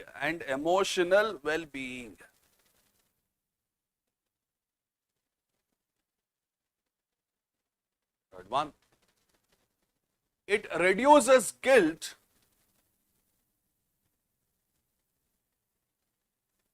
anxiety and cognitive dissonance within the bracket attitude and behavior mismatch.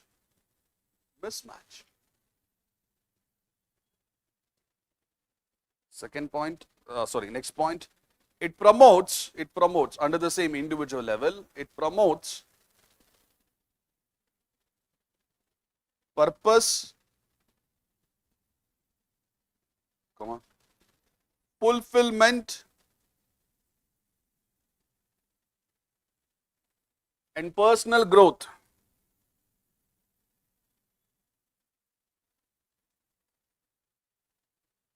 Next one, under the same individual level, it strengthens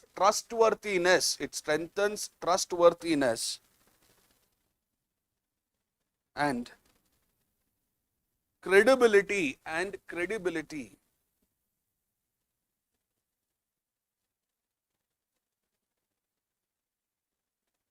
Second one.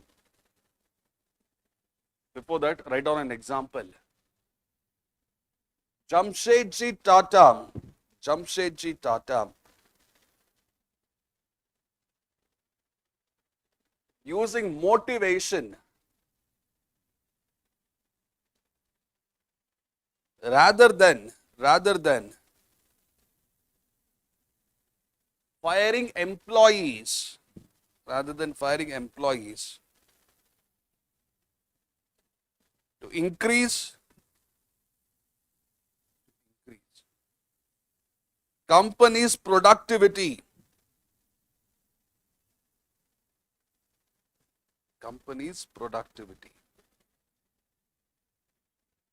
Next, societal level.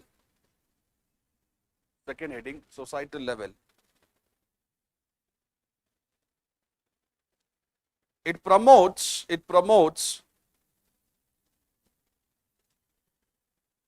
social harmony,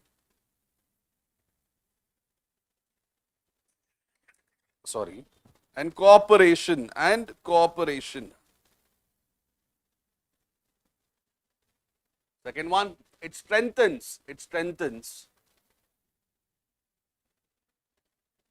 mutual trust among citizens.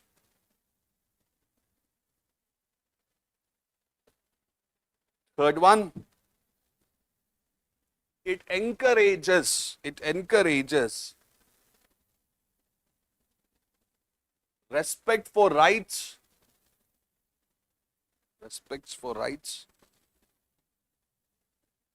duties and diversity.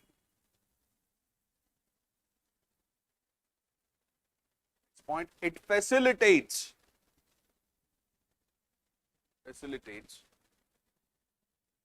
collective welfare.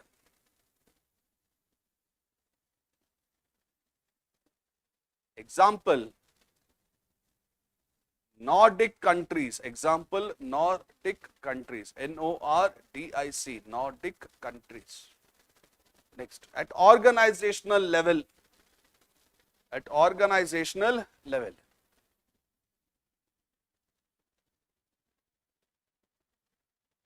First point, it enhances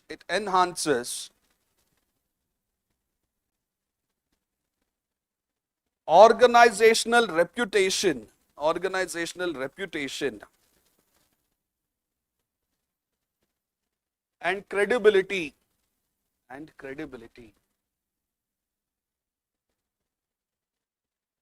Second point, it improves employee morale. Second point, it improves employee morale, commitment and loyalty.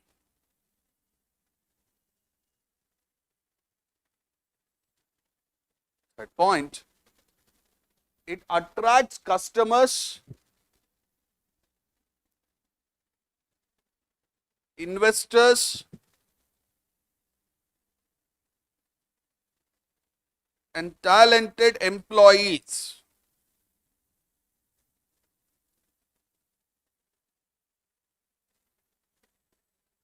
Example,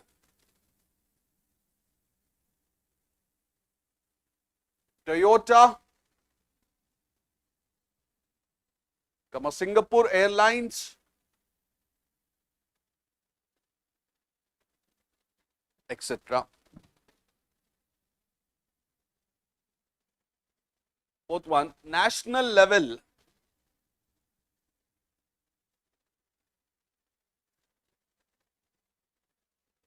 First point, it strengthens governance.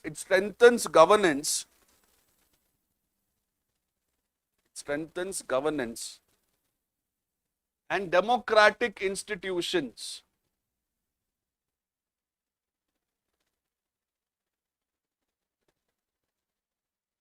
Second, it promotes rule of law, transparency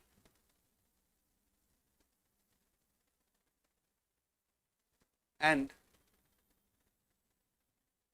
accountability.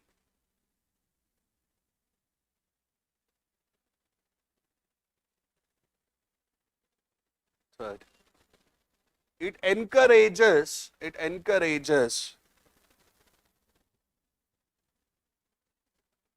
equitable development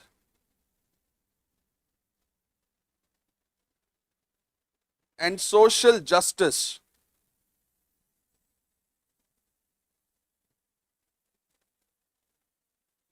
Example, South Korean citizens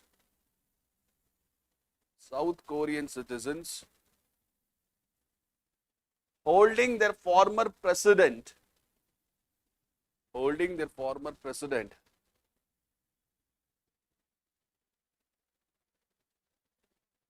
accountable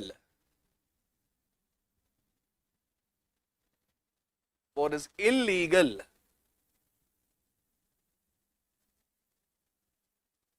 and immoral imposition of emergency. Good. Last one. At international level,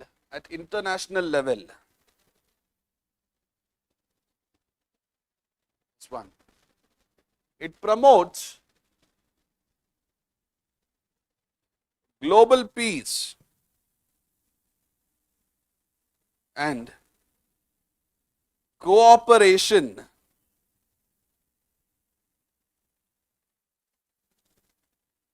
Second, it encourages fair trade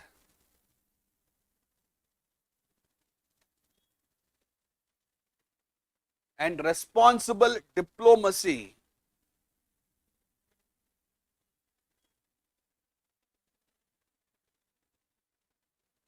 Third one, it strengthens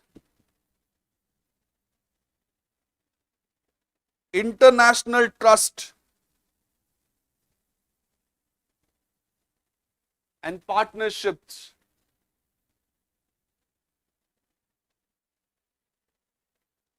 Example, India's Vaccine Maitri initiative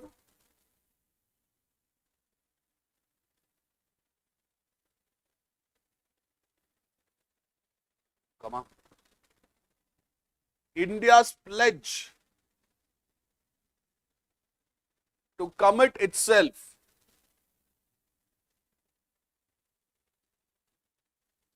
to carbon neutrality by what year? 2070. By 2070, etc. Next para. When ethics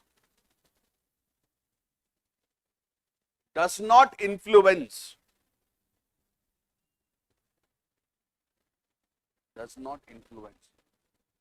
how we exercise our choices,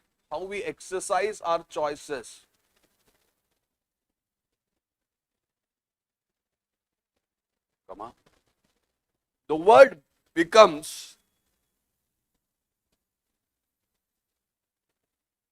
chaotic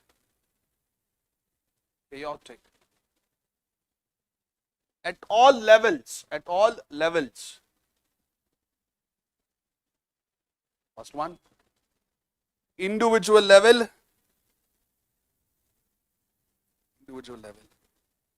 hyphen, generates guilt,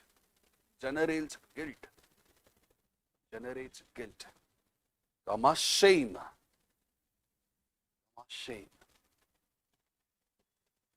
and loss of self-esteem,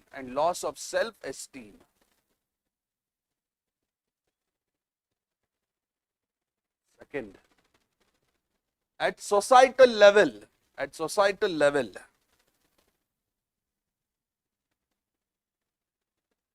erodes social trust and cohesion,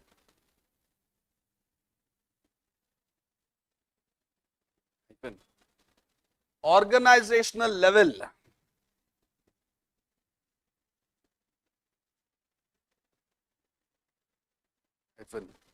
damages brand image,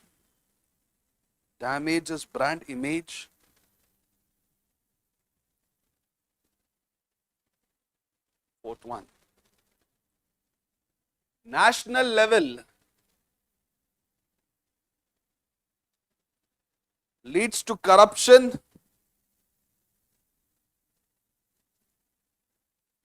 and institutional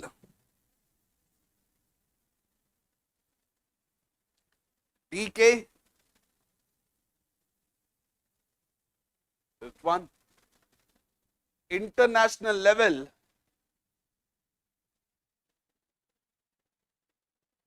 leads to war, comma, trade wars,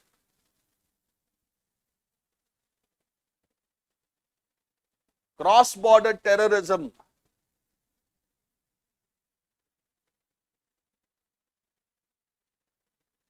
etc. Right, in terms of paragraph. It is for this reason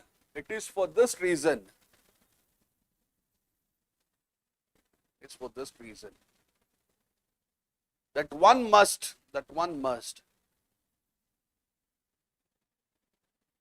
exercise utmost caution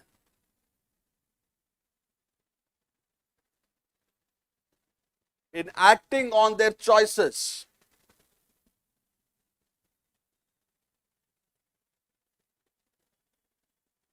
because our choices determine our consequences.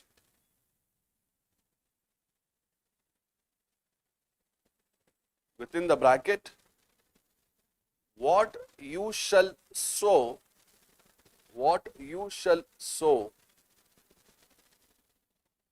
so shall you reap. What you shall sow, so shall you reap.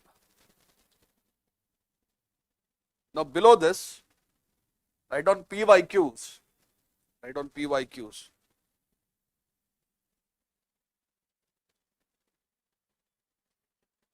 First PYQ. PYQ.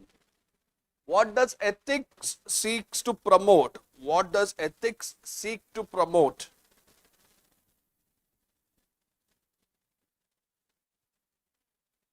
In human life.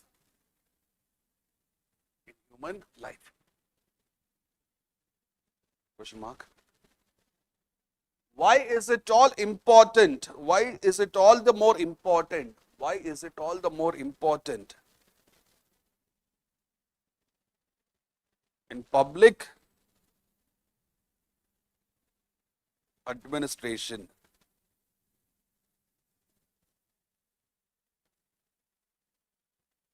Write down the introduction for this. Ethics encourages to achieve the inner sense of perfection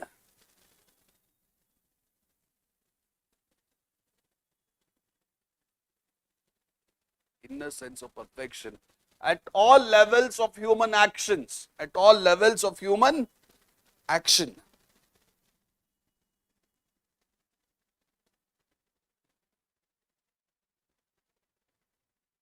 First heading in the body, ethics and human life. Ethics and human life. Within a box, presentation matters, guys. All right, presentation matters. First point, it encourages strong character formation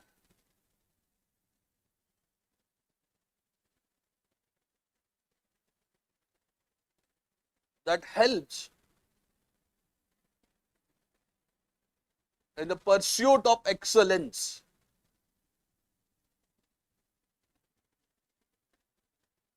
Hyphen, it's not hyphen. Example, Abraham Lincoln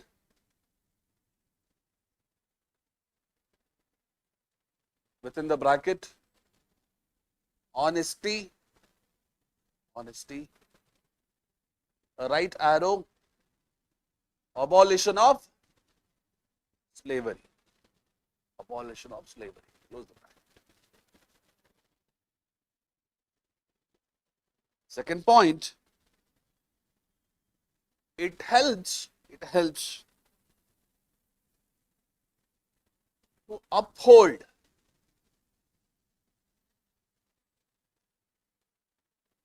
it helps to uphold human dignity. It helps to uphold human dignity and respect towards every individual.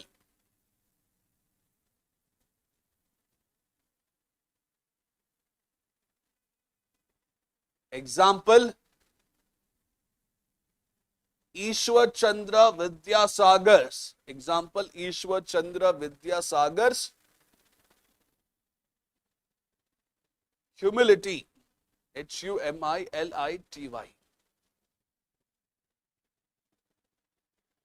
Third one, it promotes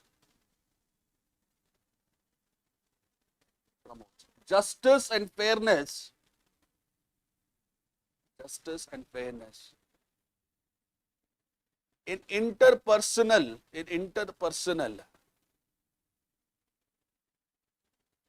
relations. Example, Maryada Purushottama Rama. Maryada Purushottama Rama.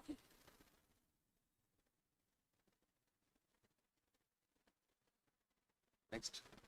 It promotes trust and social cooperation. It promotes trust and social cooperation. Example,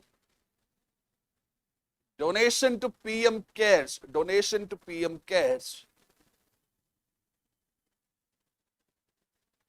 Right arrow Right arrow. Compassion. Compassion. Last point under this. It promotes human flourishing. It promotes human flourishing. Within the bracket, eudaimonia. Within the bracket, eudaimonia. Close the bracket. Through a meaningful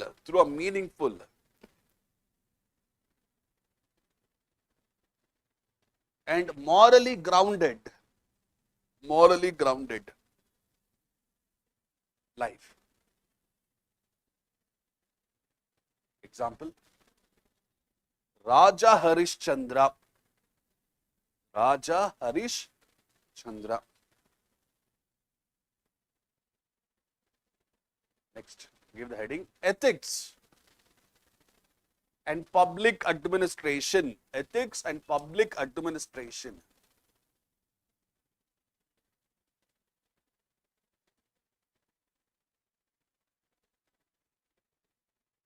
First point under that,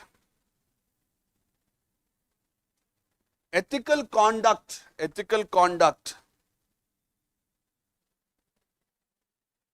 ensures impartiality,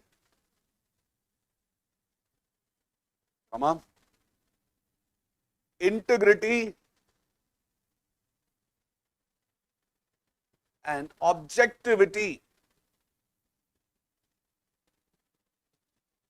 Example, Pooja Ketkar. Hey, Radhana. She is not an example of that. I was just checking. Okay, example, TN session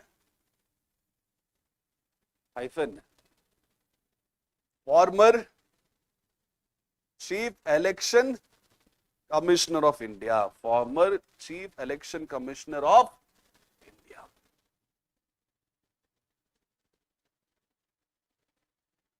Next point.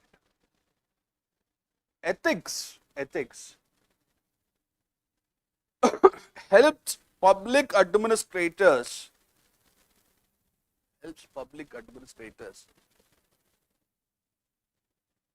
exercise state power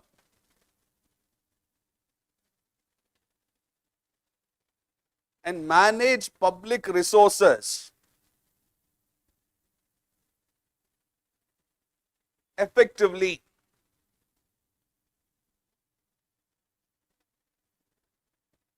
Stop. Example, Sir M. Vishweshwarayyam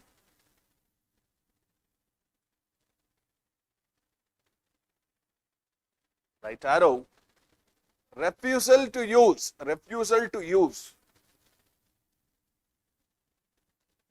public money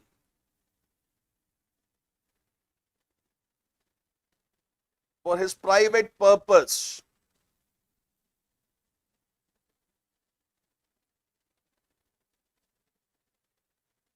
Third point, ethics prevents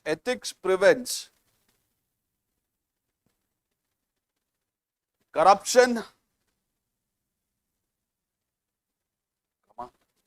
arbitrariness,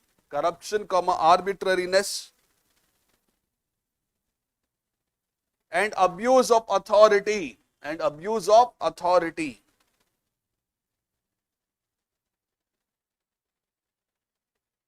Example, Lal Bahadur Shastri hyphen refusing to allow his family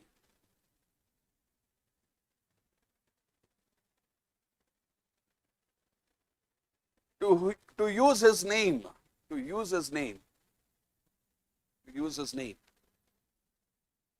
for selfish purposes.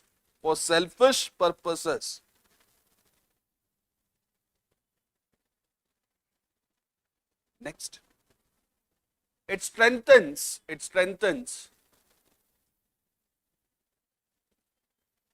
public trust. It strengthens public trust and institutional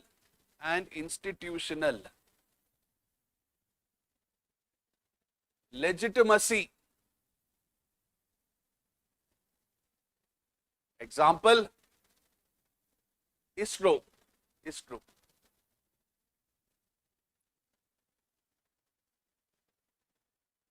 Next point. It promotes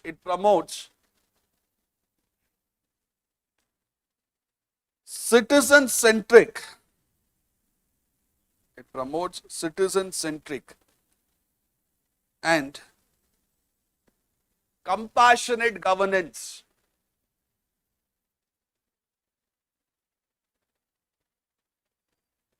Example, various welfare schemes in India.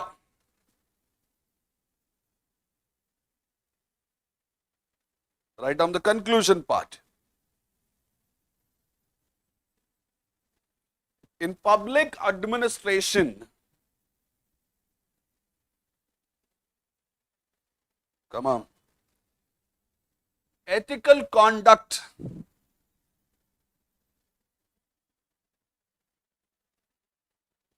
transforms authority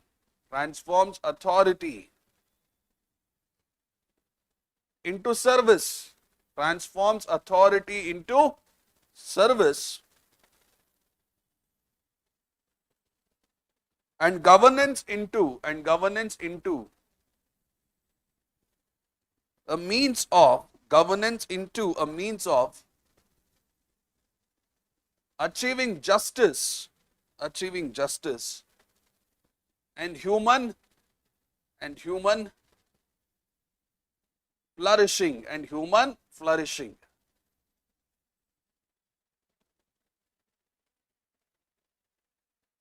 Next, write down the question. Explain how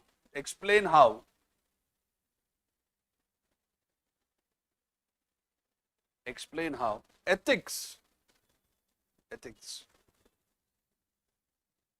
contributes to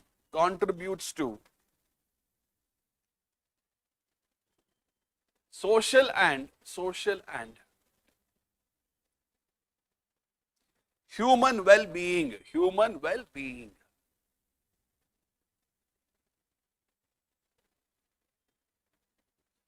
Write down in the introduction.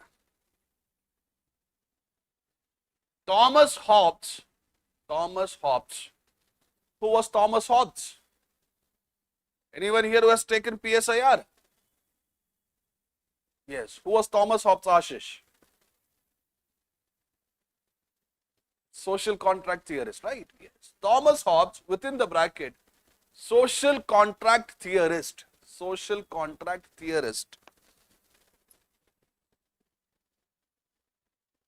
Close the bracket. Believed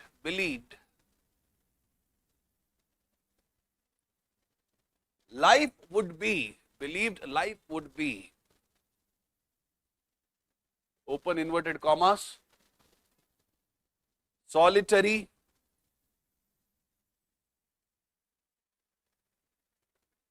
poor,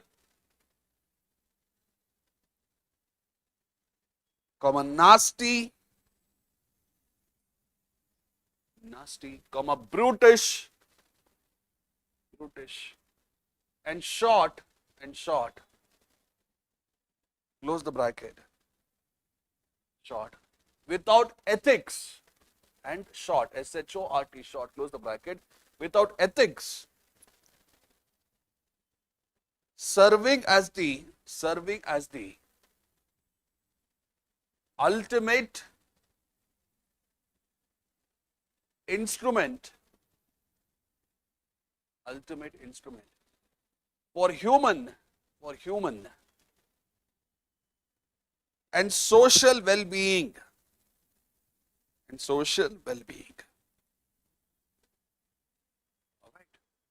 Write down go to the body of the answer, give the heading, ethics and human well-being. Ethics and human well-being. First point, mental well-being. Mental well-being. Hyphen. It enables individuals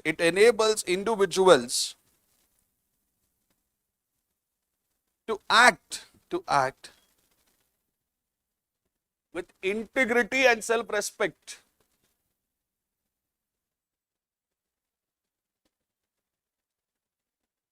Example, Bhagat Singh and his comrades,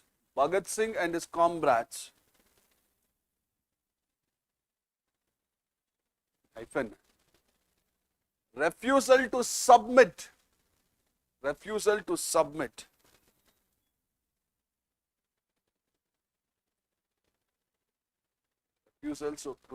to breaking their fast, in prisons. Why should Gandhi have all the fun, right? Let's bring some Bhagat Singh as well. Second point, psychological well-being. Hyphen. It reduces guilt. And inner conflict by aligning actions with values. Example, Nelson Mandela and Desmond Tutu. TUTU. Hyphen. Fight against apartheid regime.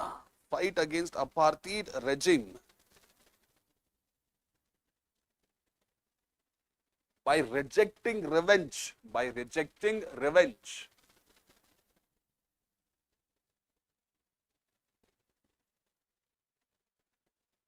Third, relational well-being.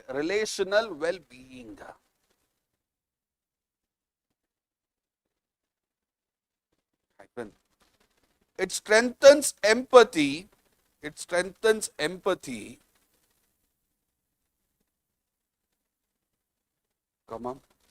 Compassion and meaningful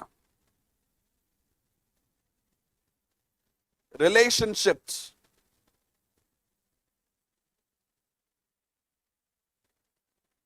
Example,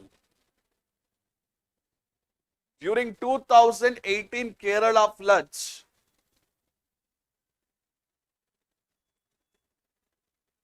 right arrow, volunteers risked their life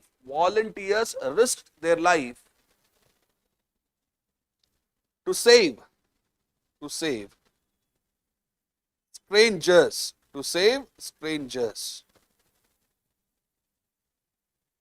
All right. Next, purpose and meaning.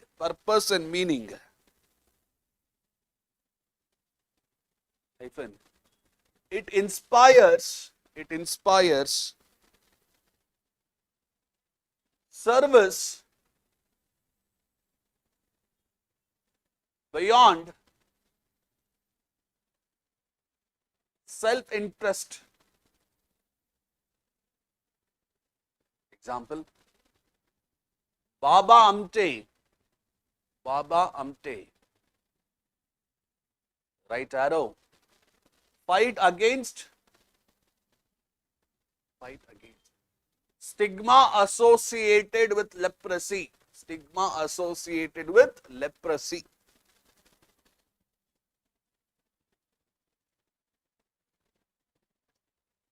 Next, give the heading. Ethics and social well-being. Ethics and social well-being.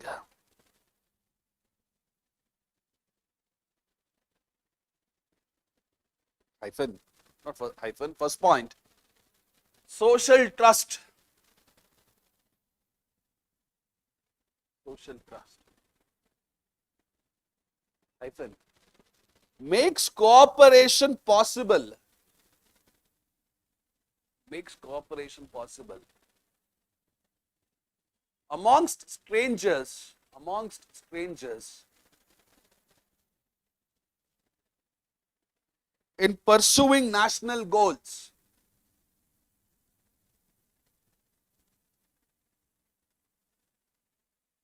Example. Indians support to vaccination during COVID period. During COVID period.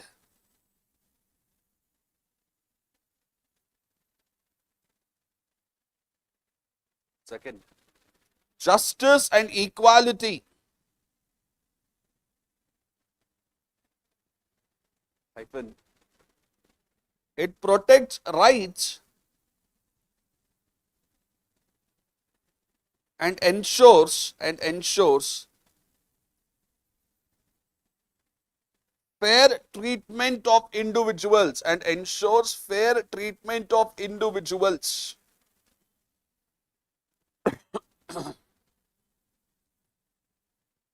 Example, B.R. Ambedkar, Dr. B.R. Ambedkar championing constitutional morality and equal citizenship for all.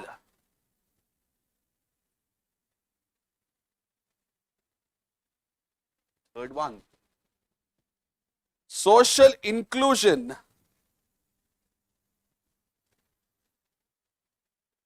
It encourages dignity. Social inclusion hyphen, it encourages dignity and participation of marginalized groups.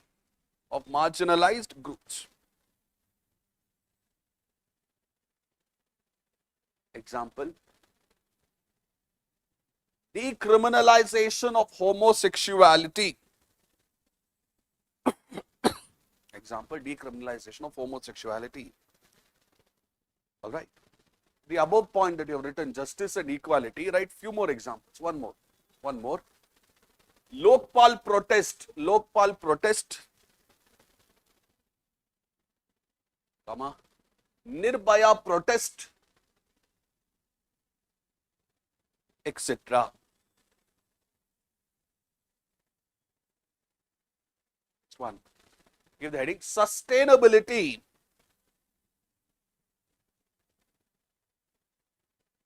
Hyphen. It promotes responsibility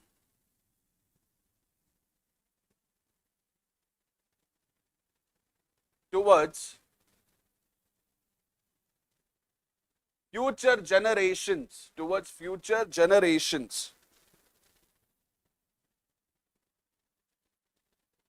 Example, Sundarlal Bahuguna's Me Too movement. Thank God, at least one person is awake. Chipko movement. Sundarlal Bahuguna's Chipko movement. Me Too movement was different. I hope you know that. All right. Sundarlal Bahuguna's Chipko movement. Good. Write down the conclusion part. The aim of ethics, open inverted commas and write this. The aim of ethics is not merely to know what is good,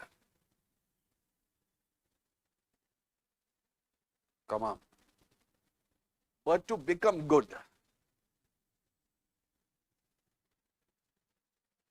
Close the inverted commas. It was given by Aristotle. Write that in the bracket, Aristotle. Just below this, thus ethics nurtures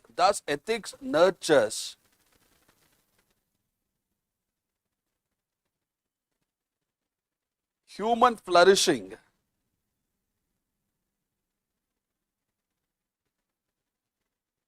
and collective well-being.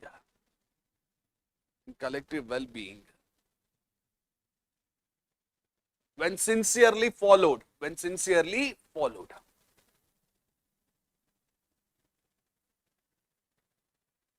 All right.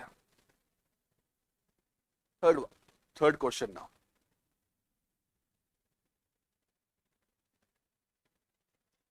The current society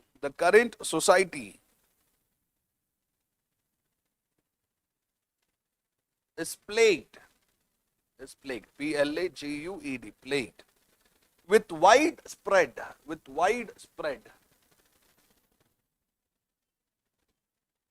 trust deficit.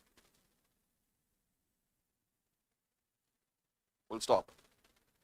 What are the consequences of this situation?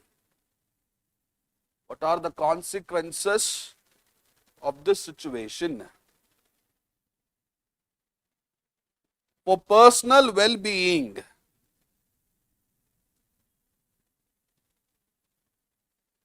and for societal well-being? Question mark.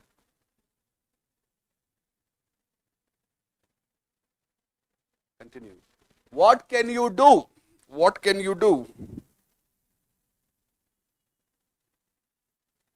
At the personal level,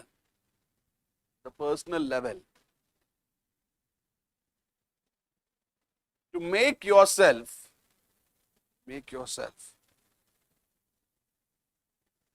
trustworthy.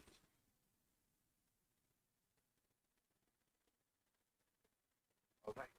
Write down in the introduction, trust is the invisible social fevicol. Don't write like that. Trust is the invisible social glue.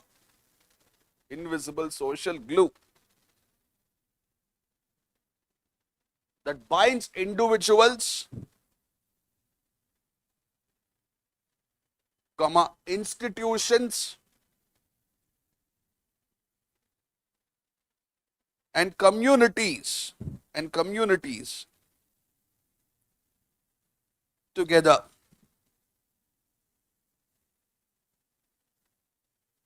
Go to the body of the answer, give the heading, consequences for personal well-being.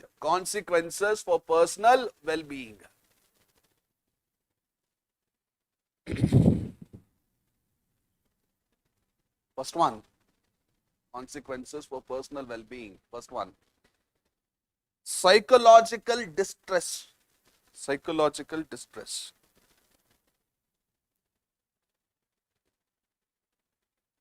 Constant suspicion creates anxiety and insecurity. Example, rising loneliness and social isolation.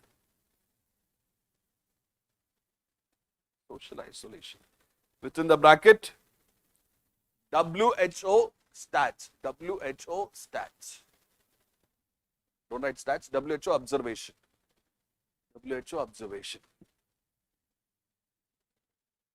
Second one, breakdown of relationships.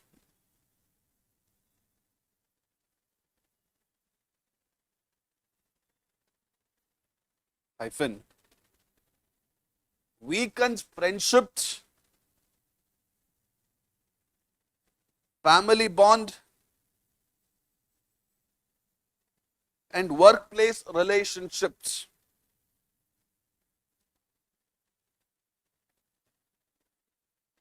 Stop.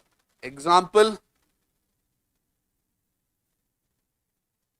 cyberbullying,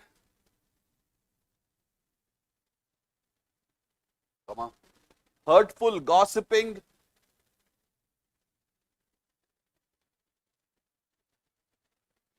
etc. Third one, loss of social support.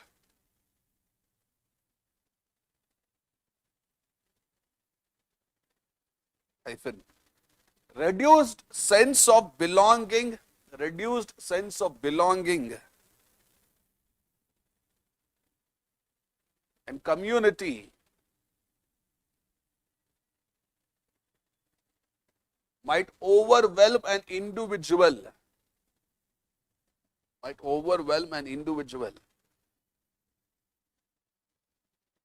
into taking extreme step,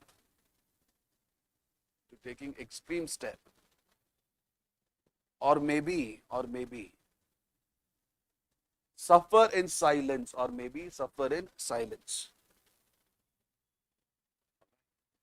Next, give the heading, consequences for societal well-being. Consequences for societal well-being.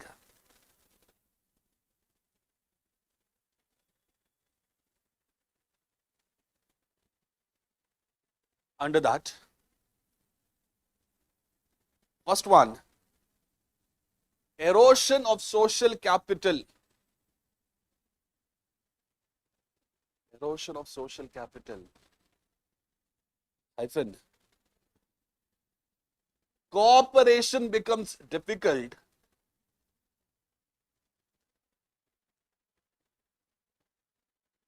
and communities become fragmented.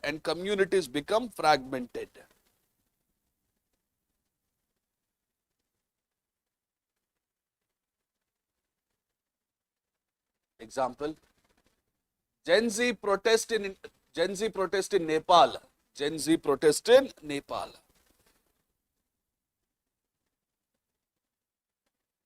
Second one, weakening of institutions.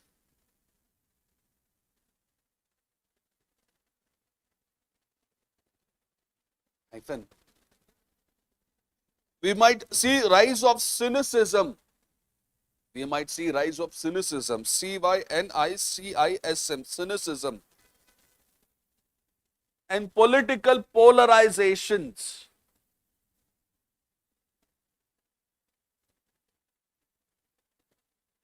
Example, emergence of far right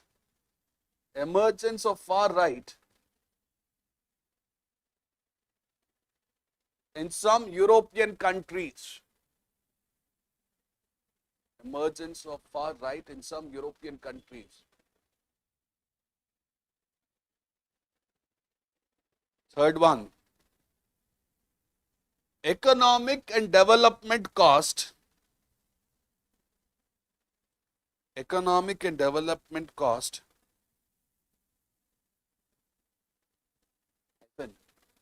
Francis Fukuyama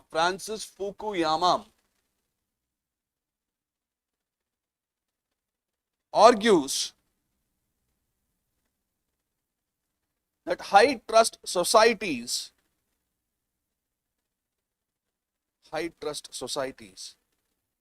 enjoy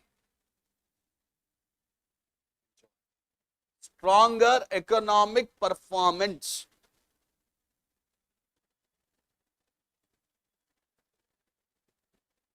Example, India in comparison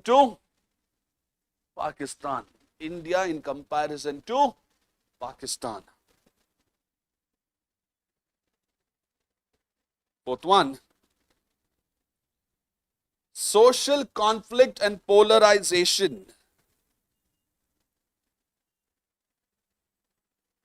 Hyphen. Social conflict and polarization hyphen. It encourages prejudice.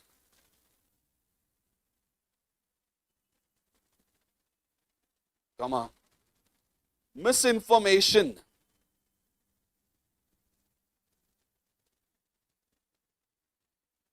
And identity-based divisions. Example. Fake news. Comma. Hate speech. Politicization of religion, etc.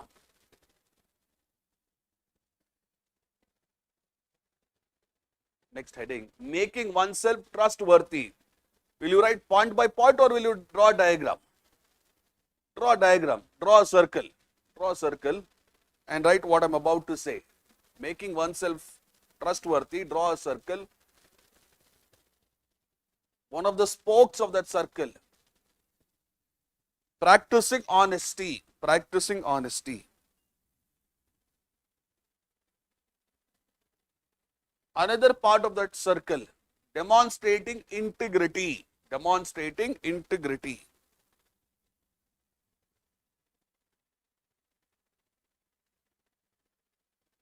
Third part.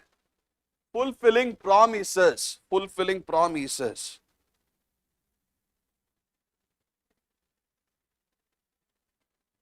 Fourth part. Transparent and accountable.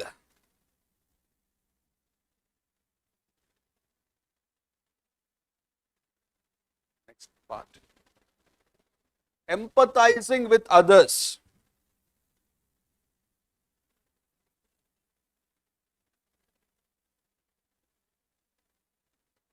Last one. Showcasing consistency. Showcasing consistency.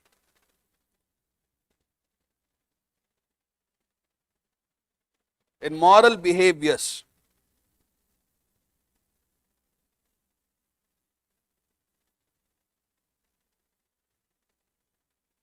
Write down the conclusion.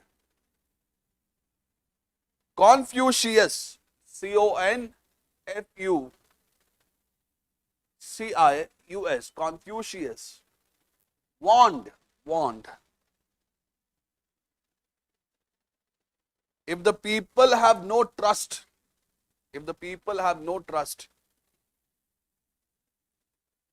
in their rulers,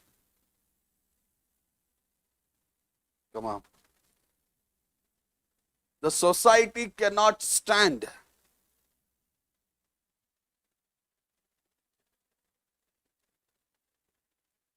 Full stop. Thus, rebuilding trust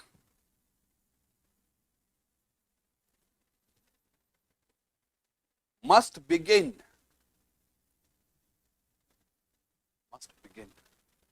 with individual character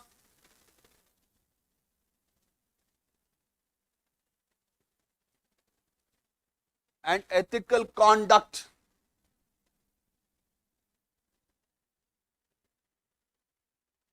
This will even inspire the well-being of society itself. This will inspire the well-being of the society itself. Last PYQ.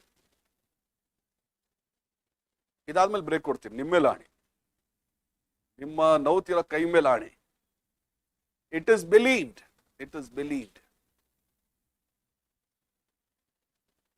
that adherence to ethics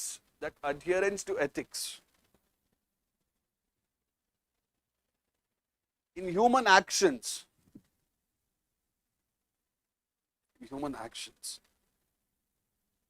would ensure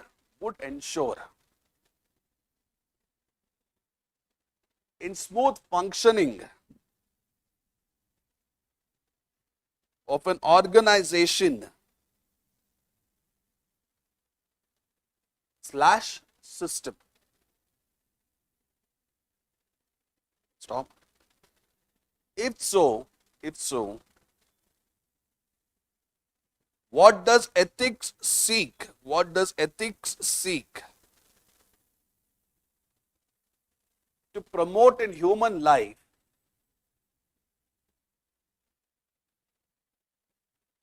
mark. How do ethical values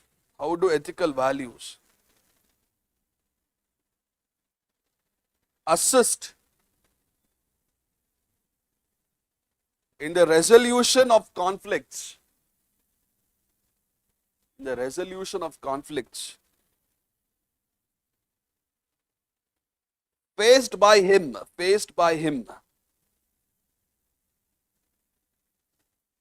in his day-to-day functioning.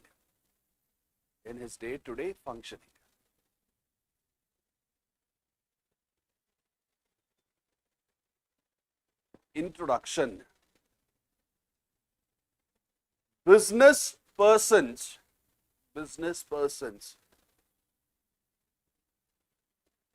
like Warren Buffett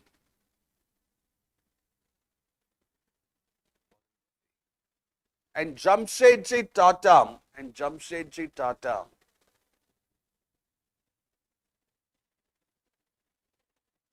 credited their success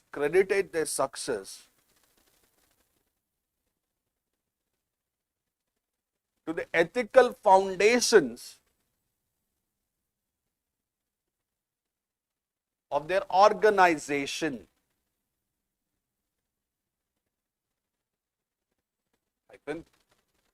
Moral vision,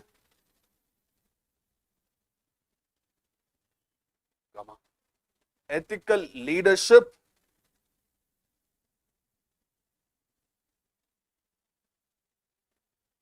customer retention,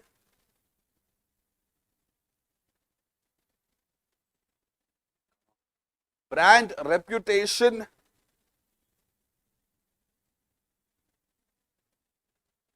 employee loyalty,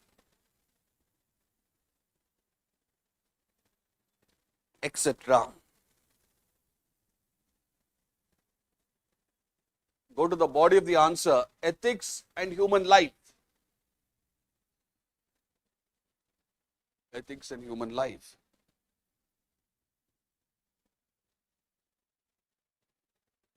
First point. It encourages moral autonomy. It encourages moral autonomy. Within the bracket. Ability to make principled choices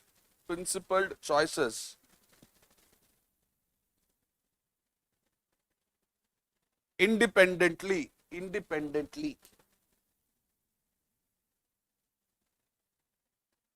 Example, India's NAM decisions.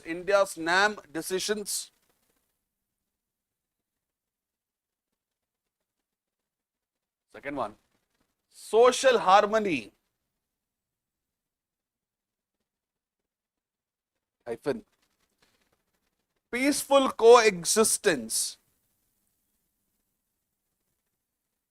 despite differences. Peaceful coexistence despite differences. Stop. India's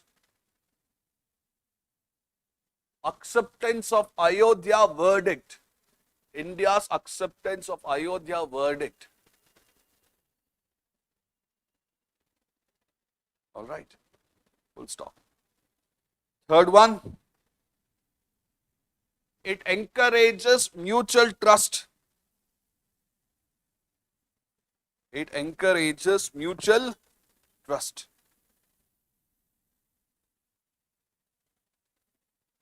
Example, Indians placing a higher level of trust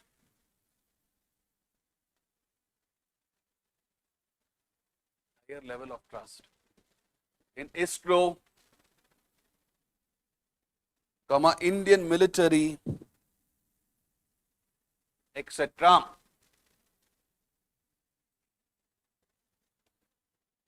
Next one, responsibility, responsibility towards others, responsibility towards others. Example, charitable activities. Example, charitable activities done by individuals like Azim Premji.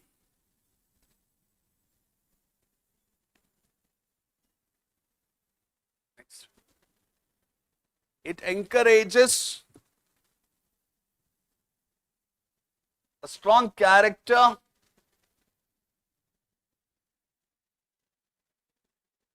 example, Somnath Chatterjee, former Speaker of Lok Sabha.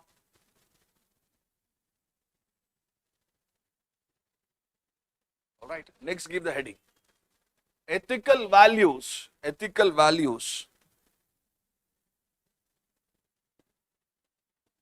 and day-to-day conflicts.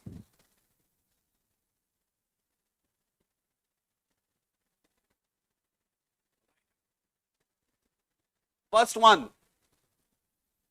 prudence helps. Within the bracket, practical wisdom. Prudence, within the bracket, practical wisdom, close the bracket. Helps.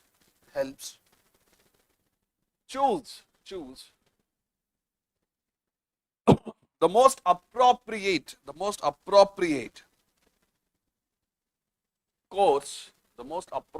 course, among competing choices.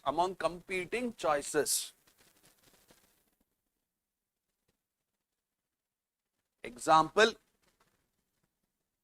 de-escalating tensions during road rage incidents.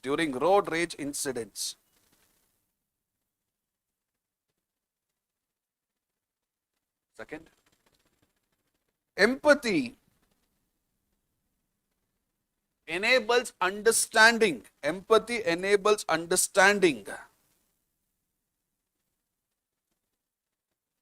Of others' perspectives.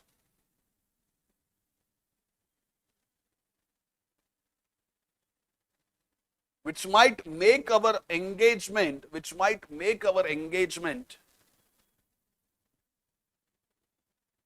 more meaningful.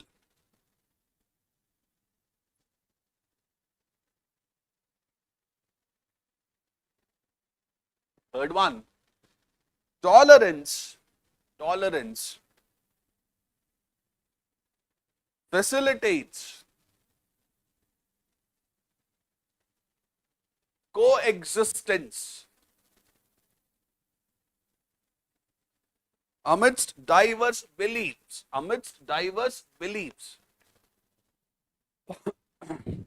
Example, Indians of all denominations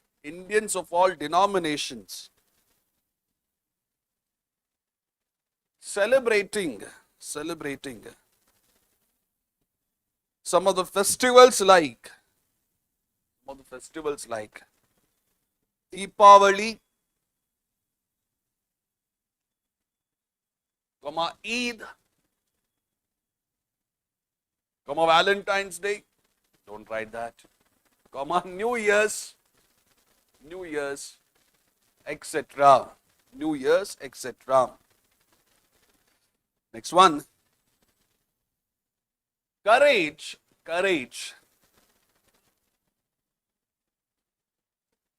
helps to uphold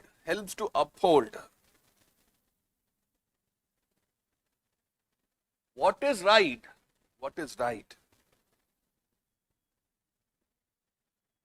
despite social or personal pressure.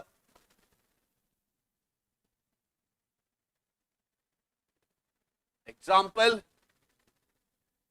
being a good Samaritan, being a good Samaritan, Samaritan,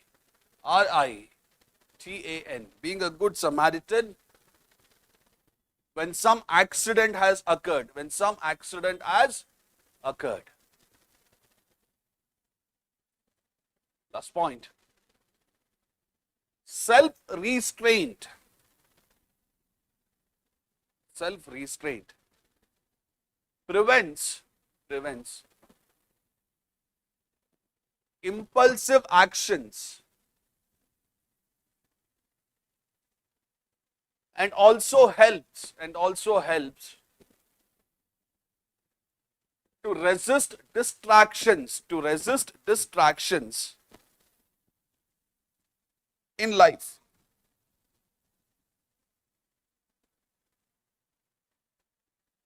All right. Write down the conclusion part. Ethics helps in ensuring personal integrity,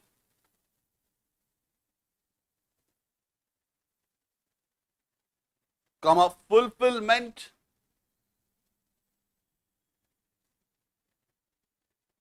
and also strengthen social cohesion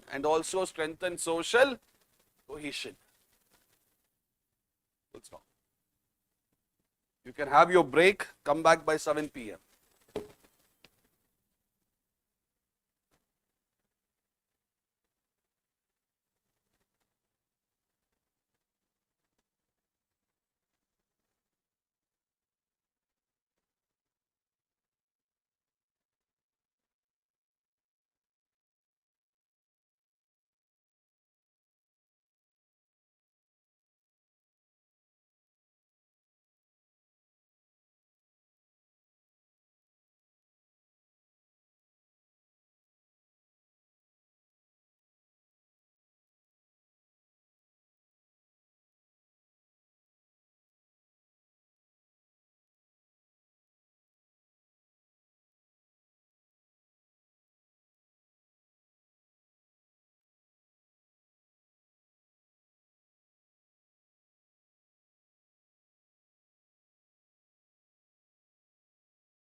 All right. Look into this. There is one more sub-theme based on which there is quite a lot of questions asked almost every year. Some of the times directly and sometimes indirectly quite a lot. Okay, this is more. This is on the lesser side. What is the name of the subtopic, sub-theme? Dimensions of ethics. Listen to me. Let us say I want to understand geography. What are the various dimensions that I need to understand? Maybe Indian geography. What is the other one? World geography. Maybe physical geography, and what is the other one? Anything other than that? Human geography, yes. So once I understand these parameters, I will be understanding geography holistically. You guys agree with me? Likewise, if I want to understand ethics, there are various dimensions of ethics, or we also call them as approaches to ethics, that we need to master. What are these various dimensions? The first one is meta-ethics. Okay. The second one is normative ethics. And the final one from your exam point of view is applied ethics. There are three. The questions will come from meta-ethics, lot more. From applied ethics, they might ask you questions on environment. They might ask you questions on technology. They might ask you question on social media. They might ask you question on AI. All of you are following me?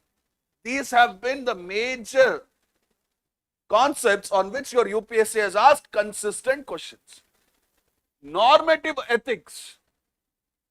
Much of normative ethics we will be discussing in another chapter called as Contribution of Moral Thinkers and Philosophers. All of you are following me? So what I will do as of now, I will take up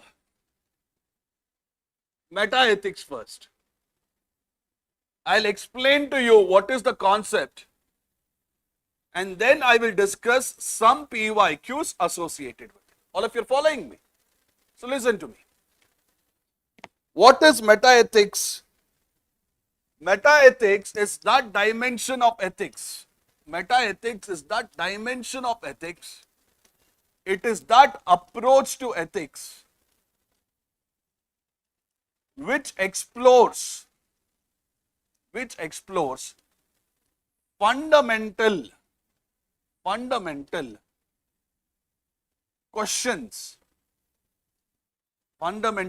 questions concerning ethics as a subject. What does meta-ethics do? Tell me in simple words. Meta-ethics is that dimension of ethics which explores the fundamental questions in the subject of ethics. Fundamental questions. Now, what are these fundamental questions? What might be the examples of it? Example is, what is truth? What is good life? What is good? All right. How you need to lead a good life, that is spoken in prescriptive or normative ethics. Here, what do we do in meta-ethics? We explore the fundamental questions in the subject of ethics. All of you are following me? Fundamental questions like what? What is truth? What is good? How we take decisions in life. How we take decisions in life. Like this. Am I making my point clear? All of you are following me? So in 2024, I feel They'd asked a very simple question in ethics paper. The dimension of ethics helps to ensure a smooth functioning in an individual as well as in an institution's life. Something like this they had asked. You were supposed to write an answer for it for 10 marks. So dimension of ethics, how many types comes?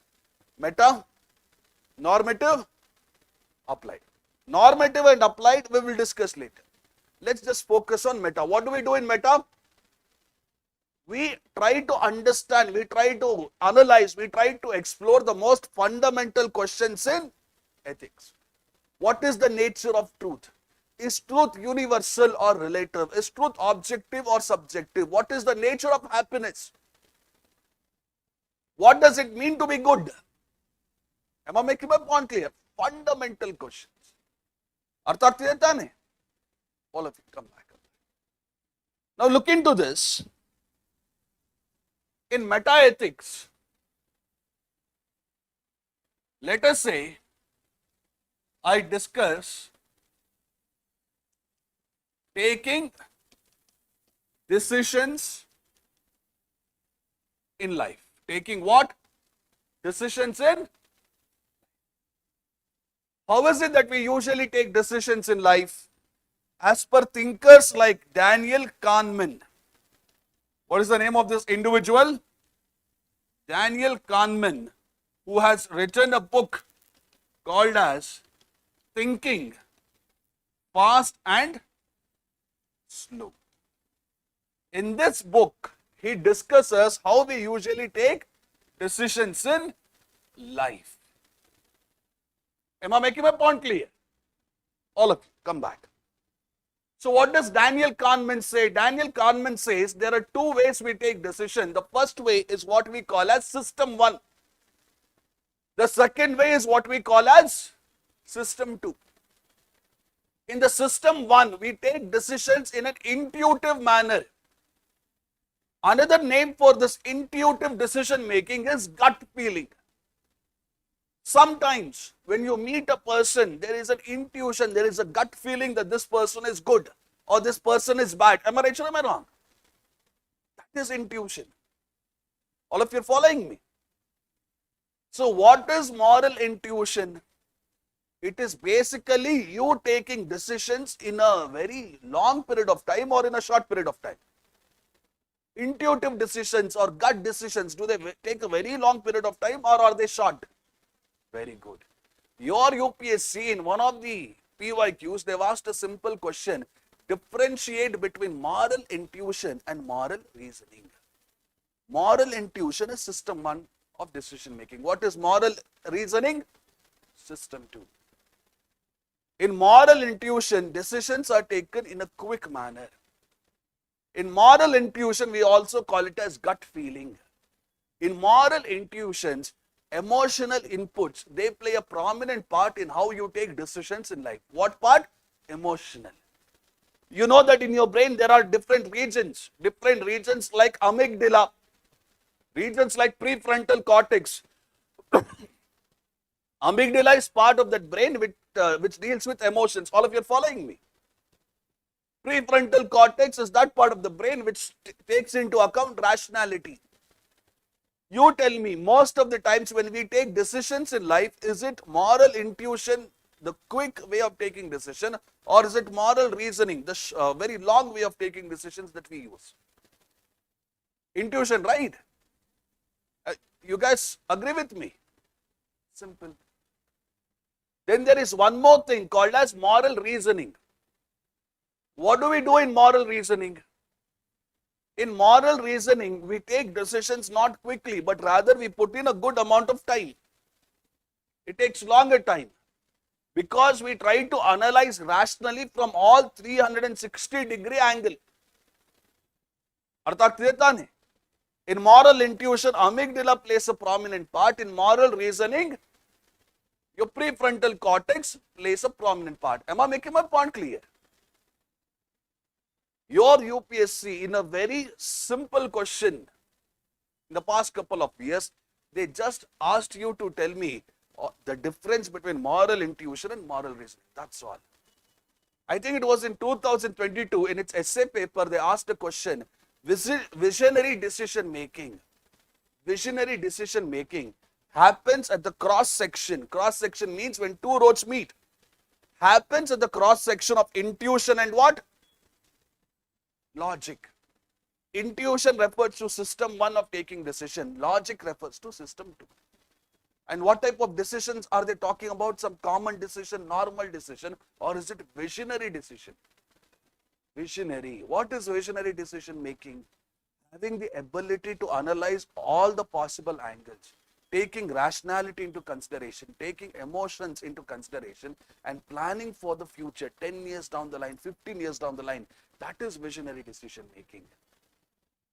When you talk about Bhagat Singh in his pamphlet, Why I am an Atheist, he says, winning independence from Britishers in itself is not enough. You need to win independence from all these irrational, superstitious beliefs. You need to win independence from all this poverty which is holding us back. Was this a very normal way of thinking, or was it a visionary thinking? Visionary thinking. Even Dr. B.R. Ambedkar, who is very famously called as the modern Manu, the chairman of the drafting committee, when he was asked his opinion on the constitution, he said, for the constitution to have some meaning, to have some value, the spirit of the constitution must be there in each and every citizen of this country. Do you think the spirit of the constitution is there in each and every citizen of this country? No. He was very visionary in the way he thought, Dr. B.R. Ambedkar. You guys agree with me? When in 1922, Gandhi, he suspended the NCM movement. Many people criticized him. Whomsoever criticized him, they were short-sighted. Gandhi understood, even if I win independence through violence, it might be very difficult to maintain independence in that country because violence will be the go-to method to resolve any challenge. If you look at Pakistan, is Pakistan born because of violence or non-violence? And you see that violence almost on an everyday basis in Pakistan in one way or the other. Is that not right? So how you take decisions in life, it matters a lot. You should not be way too much dependent on moral intuition. Neither should you be way too much dependent on moral reasoning. Imagine you're driving a car. There is a truck which is coming in front of you. You need to take a little bit of left so that he can pass quite safely. How will you take the decision? Will you calculate the speed of the truck in your mind? Will you calculate your own speed and then calculate the relative speed and then move the steering wheel by that much amount? No, right? Intuition. When I ask you what is 2 plus 2, you can very quickly answer what is 2 plus 2. Because you are using that intuition mind, that intuitive mind. If I ask you what is 2064 plus 3025, will you be able to answer quickly or will you take some time? You are using your reasoning mind. Am I making my point clear? And you might have seen some chess players, or you might have seen some mentors or teachers, whomsoever it might be. You give them a question. They're not going to spend so much of time as you do in finding the answer for it. Within a matter of few seconds, they give you the answer. Am I right? What is the reason behind it? The moment you put a chessboard in front of me, I know what will be the initial moves I will play. Because from childhood days, I have been playing chess quite regularly, every day. So what appears difficult to some people, it appears quite easy to me. Intuitive mind, practicing. Imagine your cricketers. The moment they understand the length of the ball, either they go back and pull or either they step out and hit it. Am I right? On the other hand, if I put you on the cricket pitch, the ball would have passed you and still you will be trying to see where the ball went. At that speed. Am I right or am I wrong? When you practice something way too much, your intuitive mind, it develops in an extraordinary manner. When you do not practice something way too much, your intuition might be weak. That is why I keep saying, whenever you're sitting in the class, don't sit in an idle manner, don't sit in a passive manner. Make sure you listen quite carefully. Am I making my point clear? Make sure you listen quite carefully. Make sure you're processing whatever is happening here. Whatever questions I give you, whatever practice I make you do it. The more you practice, answers will come to you in your UPSC examination in an intuitive manner, and that is what we want. The less you process information when you're listening to me, the less you practice in the classes, the less you revise, when you go to the examination hall, answers will not come to you in that intuitive manner. So please be careful. All of you are following me?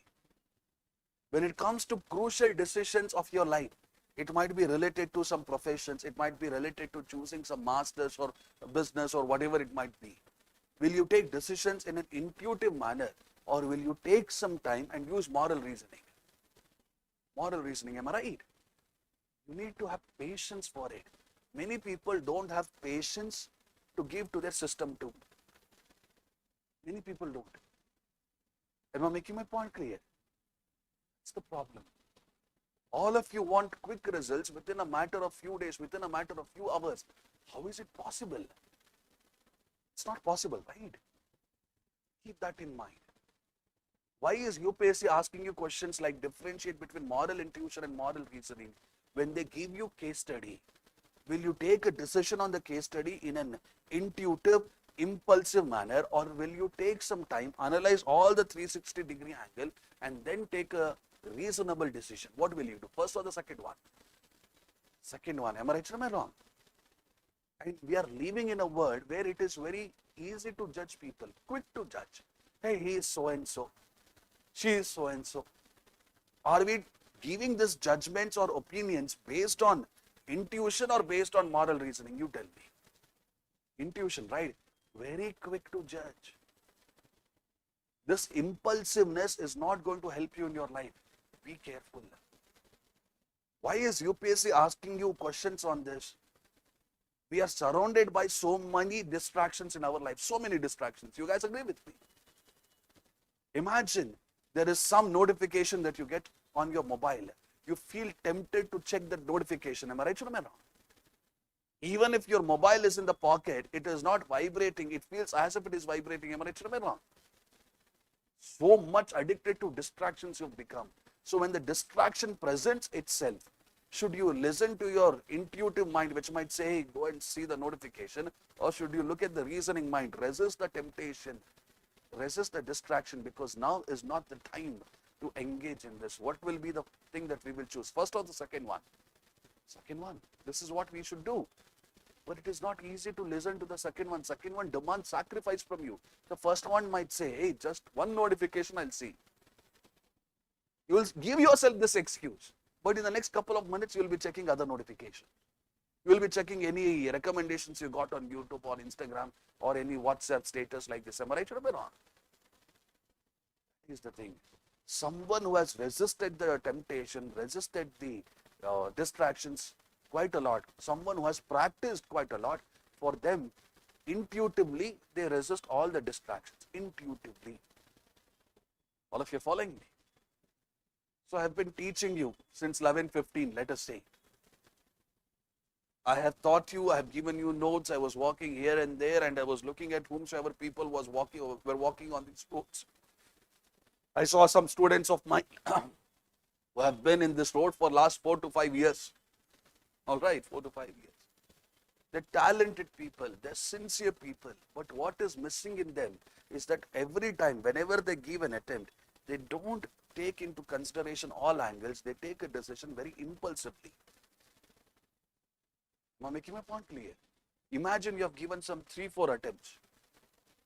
Whether you should take the next attempt or not, should you take it in an impulsive manner, or should you sit for some time, analyze the pros and cons, and then take a decision? What should you do? Sit and then take a decision. You might have also heard of something called a SWOT analysis. What is SWOT analysis? Let us say some challenge presents itself to you. You are going to analyze your strength in that situation. You are going to analyze the weakness in that situation, the opportunities in that situation, the threats in that situation, and then take a decision. Am I right? Some of you might have heard, if you toss a coin, let us say you are divided. What you should do or you should not do, you don't have clarity. So what you do, you take a coin, you flip it in the air. When the coin is in the air, there is a belief that your heart says what you should do. Am I right or am I wrong? I flip coins, I have done that.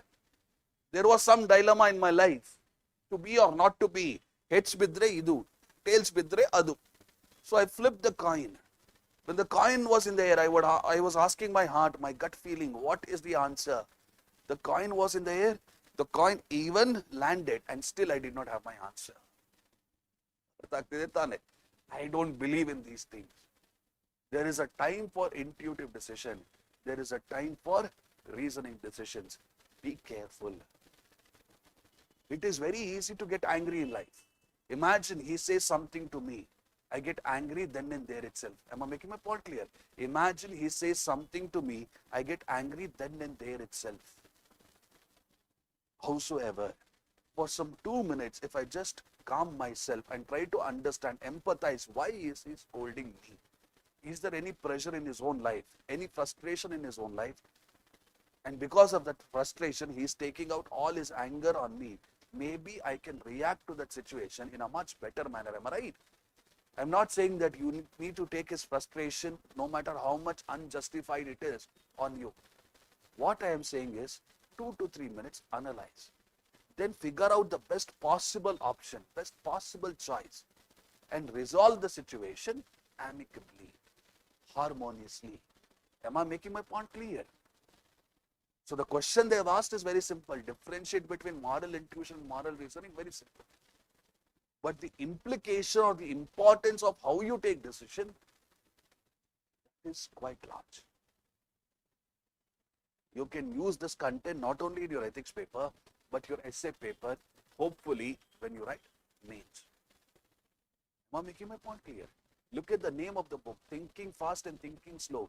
There are situations where you need to think fast. There are situations where you need to think slow. You need to have that wisdom where to use what. Do you think this wisdom of decision making exists in all of us, or is it in scarcity? Scarcity. That is why the quality of decisions we take in our life is so poor. Am I making my point clear?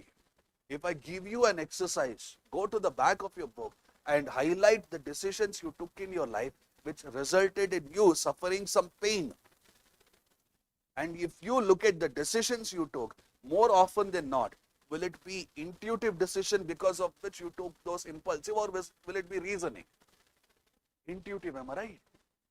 Is the thing. There is a very beautiful saying in English, where angels fear to tread, where angels fear to walk, fools rush. Artha ಆಗ್ತಿದೆ ತಾನೆ? Angels are basically trying to understand all possible angles. Sometimes fools, what do? They rush intuitively. This is the problem. All of you following my point? Artha ಆಗ್ತಿದೆ ತಾನೆ?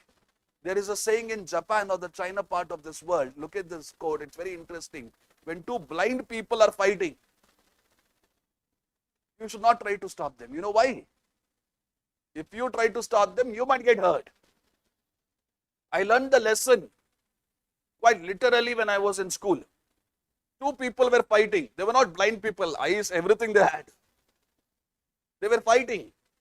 I tried to stop it. One person hit me accidentally. That is what he says. I don't know. Maybe he hit me purposefully. Be that as it may. Where angels fear to tread, fools rush. So don't be emotional fools. I think you might have heard of this term, emotional fools. Be careful. Did you understand how we take decisions in life? Differentiate between moral intuition. What is the other one? Moral reasoning. Good. Look at the other concept in metaethics.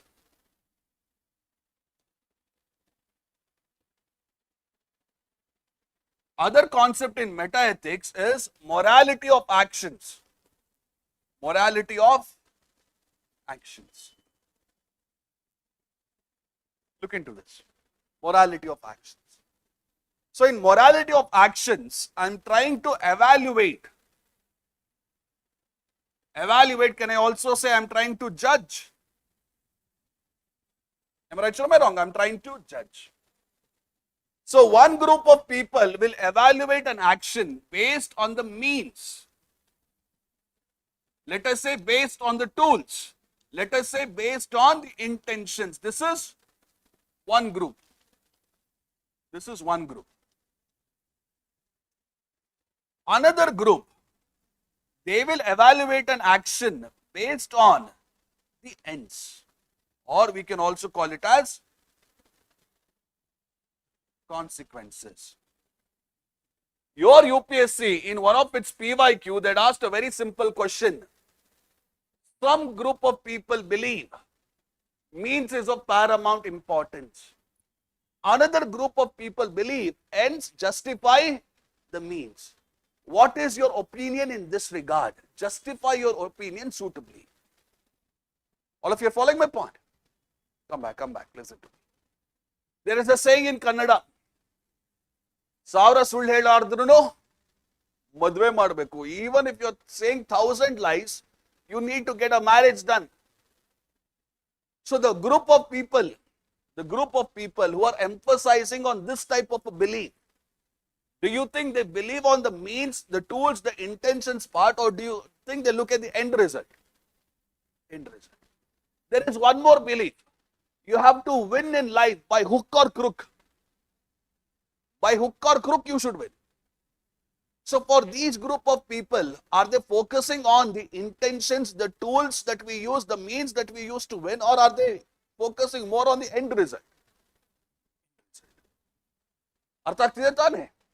One group of people believe that ends justify the means. If I'm winning, even if I'm winning by crooked method, I'm okay with it. If I'm getting married, even if it means lying 1,000 times, I'm okay with it. These type of things. Am I making my point clear? You might have come across this Australian cricket team. At one point in time, especially under Ricky Ponting, the Australian cricket team was like what? Cheating, sledging, sandpaper. Am I right or am I wrong? For these group of people, even if it meant sledging a person who has not done anything to you, even if it means using sandpaper to win, it was seen as ends justify the means. If I'm winning, sandpaper bhi chalta hai. If I'm winning, sledging bhi chalta hai. This is ends justify the means mentality. Am I making my point clear? All of you. Now the kind of parents that we have, some of these parents, they really support physical punishment. Am I right or am I wrong? Because for them, physical punishment, even though it creates some pain in the person, the ends justify the means. Because of physical punishment, the student, the kid, the child will not commit the mistake again. This is what their belief is. Am I right or am I wrong? Very rarely will physical punishment work. Very rarely. Be that as it may. Did you understand this one? Ends. Let us say I'm talking about your Krishna from Mahabharata. Now for Krishna, do you think the tools, the intentions, the means he used mattered a lot, or was it ends? It was ends. He had to win. Even if it meant expanding your Sudarshan Chakra to such an extent that it even eclipsed the sun. Am I right or am I wrong? That's the thing. On the other hand, you have another mythical character, another legendary character. Many people believe in him as a god. What is his name? Rama. Maryada Purushottama, Valmiki's Ramayana. Now Rama, did he focus on ends justify the means, or for Rama, means is of more paramount importance? Means. What are the tools I am using? What are the intentions behind my actions? This is more important. All of you following me? Artha ಆಗ್ತಿದೆ ತಾನೆ? For Gandhi, was it the end goal of winning independence which was important, or was it means which was more important? Means. He wanted to win independence, but more than winning independence, he wanted to win it using the means of non-violence and satyagraha. Am I making my point clear? Imagine I give you a case study. Imagine there is a robber. The robber has figured out in Chandra Levat there is a home. There is a home, and in this home there is an old lady who stays. Only old lady, no one else. So he decides around 12 midnight he is going to enter the home by breaking open the glass, and then he is going to steal the jewelry and anything precious which is there in that home. This is what the robber decides. Come 12 midnight, what he does, he takes a stone and he throws it at the window. The window breaks. Now he is about to enter the home. When he is about to enter the home, what he sees is a lady who is laying unconscious on the floor. He thinks that old lady is dead. Alright. Now the robber is a little bit scared. Breaking, entering, one Bharatiya Nyaya Sanhita law. If that lady is dead, murder. Another Bharatiya Nyaya Sanhita law. So what he does, he gets scared. Hey, if I get blamed for her murder, I might be put in jail for a longer period of time. So he says, I don't want any jewelry, nothing of that sort, and he runs away. After he runs away, after a couple of minutes, this old lady who was laying unconscious on the floor, she wakes up. She wakes up. The reason behind her becoming unconscious was very simple. She had forgotten to switch off the stove. Every door was closed, every window was closed. When she forgot to switch off the stove, what happened? The toxic gases, it filled the whole house. Because of these toxic gases, she had become unconscious. When he broke open the window, the toxic gases went out and the clean air came in. Alright, should I call the robber and tell him, hey, please come, I'll get you Paramveer Chakra? I can't say that, right? Because look at his means. Look at his intention. His intention was to save the lady, or his intention was to cause harm to that lady through stealing. Am I making my point clear? So this is what you are supposed to apply in the case studies which are given to you. This is what you are supposed to use sometimes even in your prelims these days. Am I making my point clear? One group of people think that means is of more paramount importance. Another group of people think ends justify the means. Who are these people who think means is of more paramount importance when you are judging an action? You have Immanuel Kant, you have Gandhi, you have Valmiki's Ramayana. Here means is of more paramount importance. If you remember your Ramayana, Rama kills Vali. Am I right or am I wrong? Does he kill Vali using the right means or the wrong means? Behind his back, behind Vali's back, Rama fires an arrow. Am I right or am I wrong? Rama had to pay the dividends for that action in his next janma. In Hinduism, you have a concept called as karma, karmic principle. Am I right? If you have done something good in your past life, you are going to reap the benefits of that good actions. If you have done something bad in your past life, you are going to reap the bad dividends. Am I right or am I wrong? Rama had done something bad when he killed Vali using immoral means. And he suffered because of that immoral means in his next janma when he came on this planet in the form of Krishna. You guys agree with me? Yes or no? You might remember the famous curse of Gandhari as well. Gandhari, when she sees so many of her children lying dead on Kurukshetra, she curses Krishna that you are going to see your family getting destroyed in front of your own eyes. The Yadava members, the clan from which your Krishna had come, they destroyed themselves in front of Krishna's eyes. Am I right or am I wrong? That's the thing. No one is immune from our actions. That is what I feel, be it Ramayana or Mahabharata, is trying to teach you. Your religious belief, I respect it. But more than religious belief, I want you to learn Ramayana and Mahabharata as a moral story. Am I making my point clear? Which group of people believe means is of more paramount importance?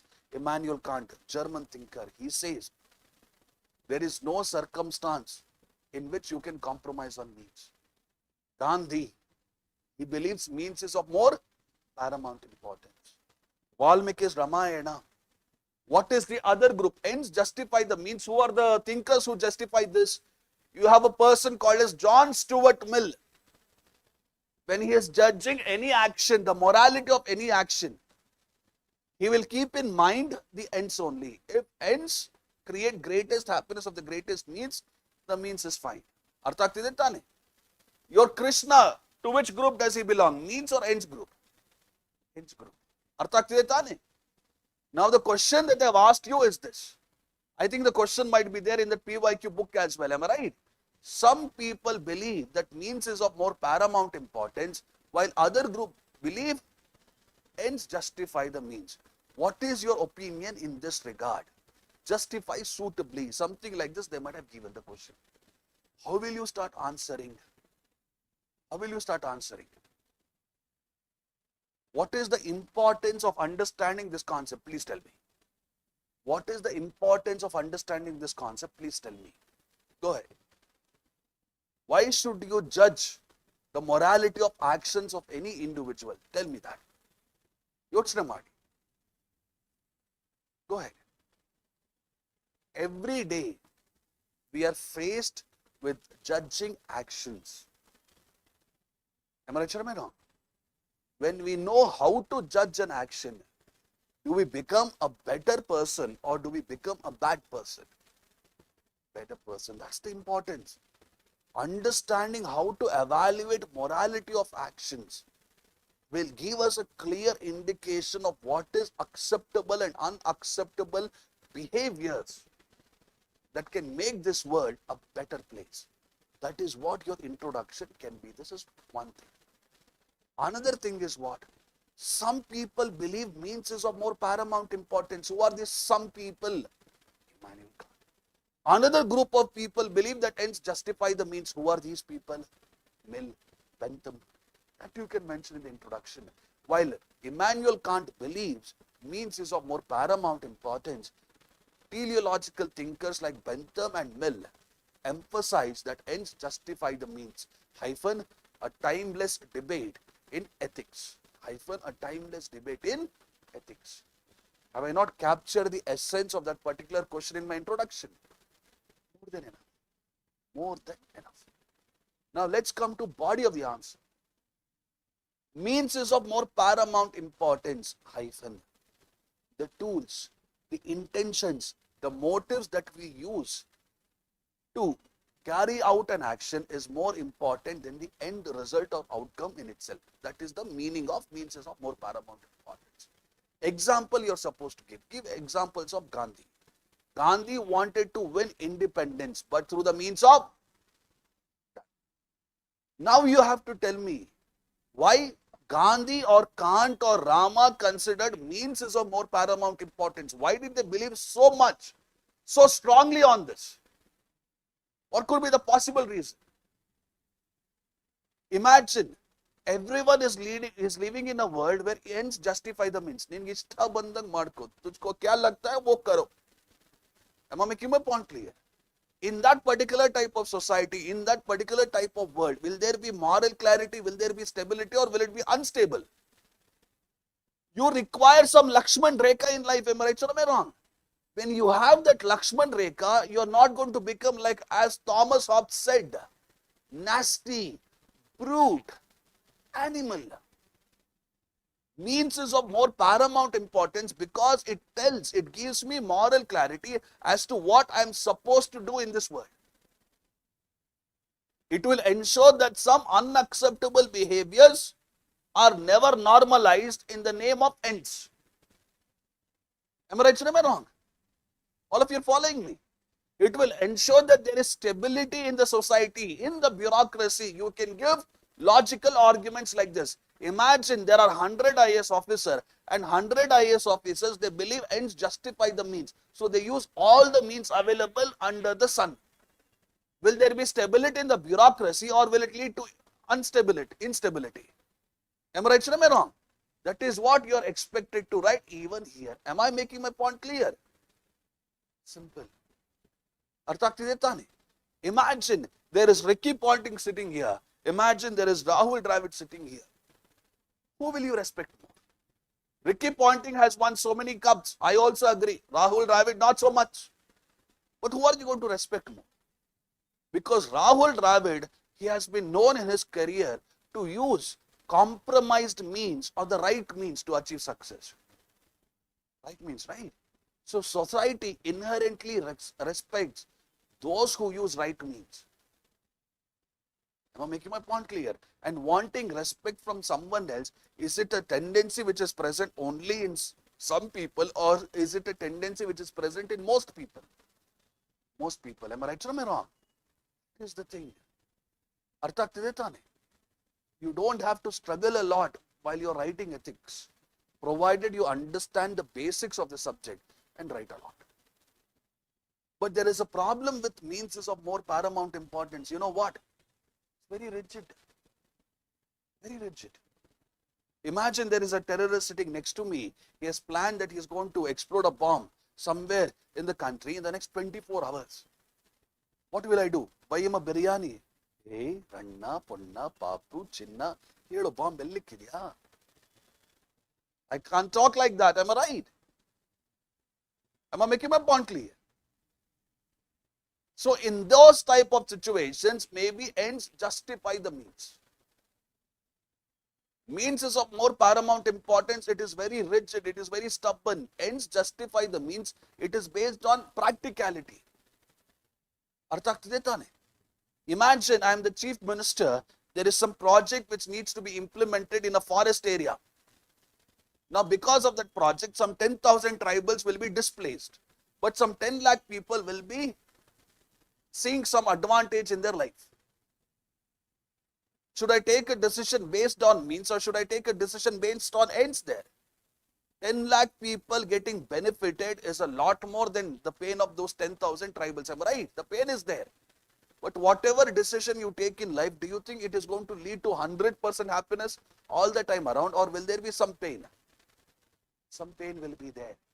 Ends justify the means. What are the logical arguments why some people believe in it? It is very practical. It is reality oriented. It gives you the necessary freedom. It gives you the necessary flexibility required to take bold decisions in life at times. Am I making my point clear? All of you. All of you. Now my question to you is very simple. What opinion you think is right? Is it only means is of more paramount importance important, or is it ends justify the means which you support, or is it both? Both means as well as ends are important. Both means as well as ends are important. Am I right or am I wrong? But if push comes to shove, if someone is forcing you to choose one option, which one is more important? Is it the ends or is it the means? It is the means. Especially for a civil servant. Alright, especially for a civil servant. Imagine I am an IPS officer. I want to catch hold of this person because I know he is a criminal. So I plant evidence from my side. I do a search. I've planted the evidence. I use that evidence to make this person face justice. But have I used the right means or the wrong means? You tell me. I have planted evidence from my side and I have made this lady face justice. Wrong means, am I right? That's the thing. Now you might be okay with it, but there will be some guilt in your mind troubling you. Am I right or am I wrong? More than that, imagine someone else, my senior, comes to know that I have planted evidence against her. He might use this as an excuse to ask me to do the same thing with few more people. I'm giving up my freedom. I'm giving up my free will. Imagine you're an IPS officer and there are few inmates, not inmates, there are few accused people who have been known for committing rapes, and the two brutal rapes. The one that happened in Hyderabad, where they not only raped the girl, but they burnt that girl. Do you remember that incident? Now you are an IPS officer, you have caught hold of this accused. They don't have any weapons. They have surrendered as well. There is a part of you which wants to take the gun from the holster. You know what is a holster? The place where we put the gun. We want to take the gun from our holster and we want to fire all the bullets that is there in the gun in these accused people. I can understand the emotions in you wanting to kill those accused people because they killed this lady in the most brutal manner possible after raping her in an inhumane manner. You guys agree with me? I can understand the tendency, but you are not going to do that because as an IPS officer, as a police officer, you are supposed to work within constitutional means. Am I right? Your duty is to investigate. It is the duty of the judge to adjudicate on the issue. You as a police officer cannot investigate. You as a police officer cannot be a judge as well. Am I making my point clear? Imagine I shoot all of these accused people because I wanted to. Someone comes to know about it. Do you think my senior will allow me to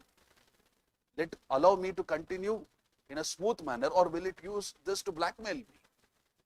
These things are possible, right? Is what I'm trying to convey to you. What is your opinion in this regard?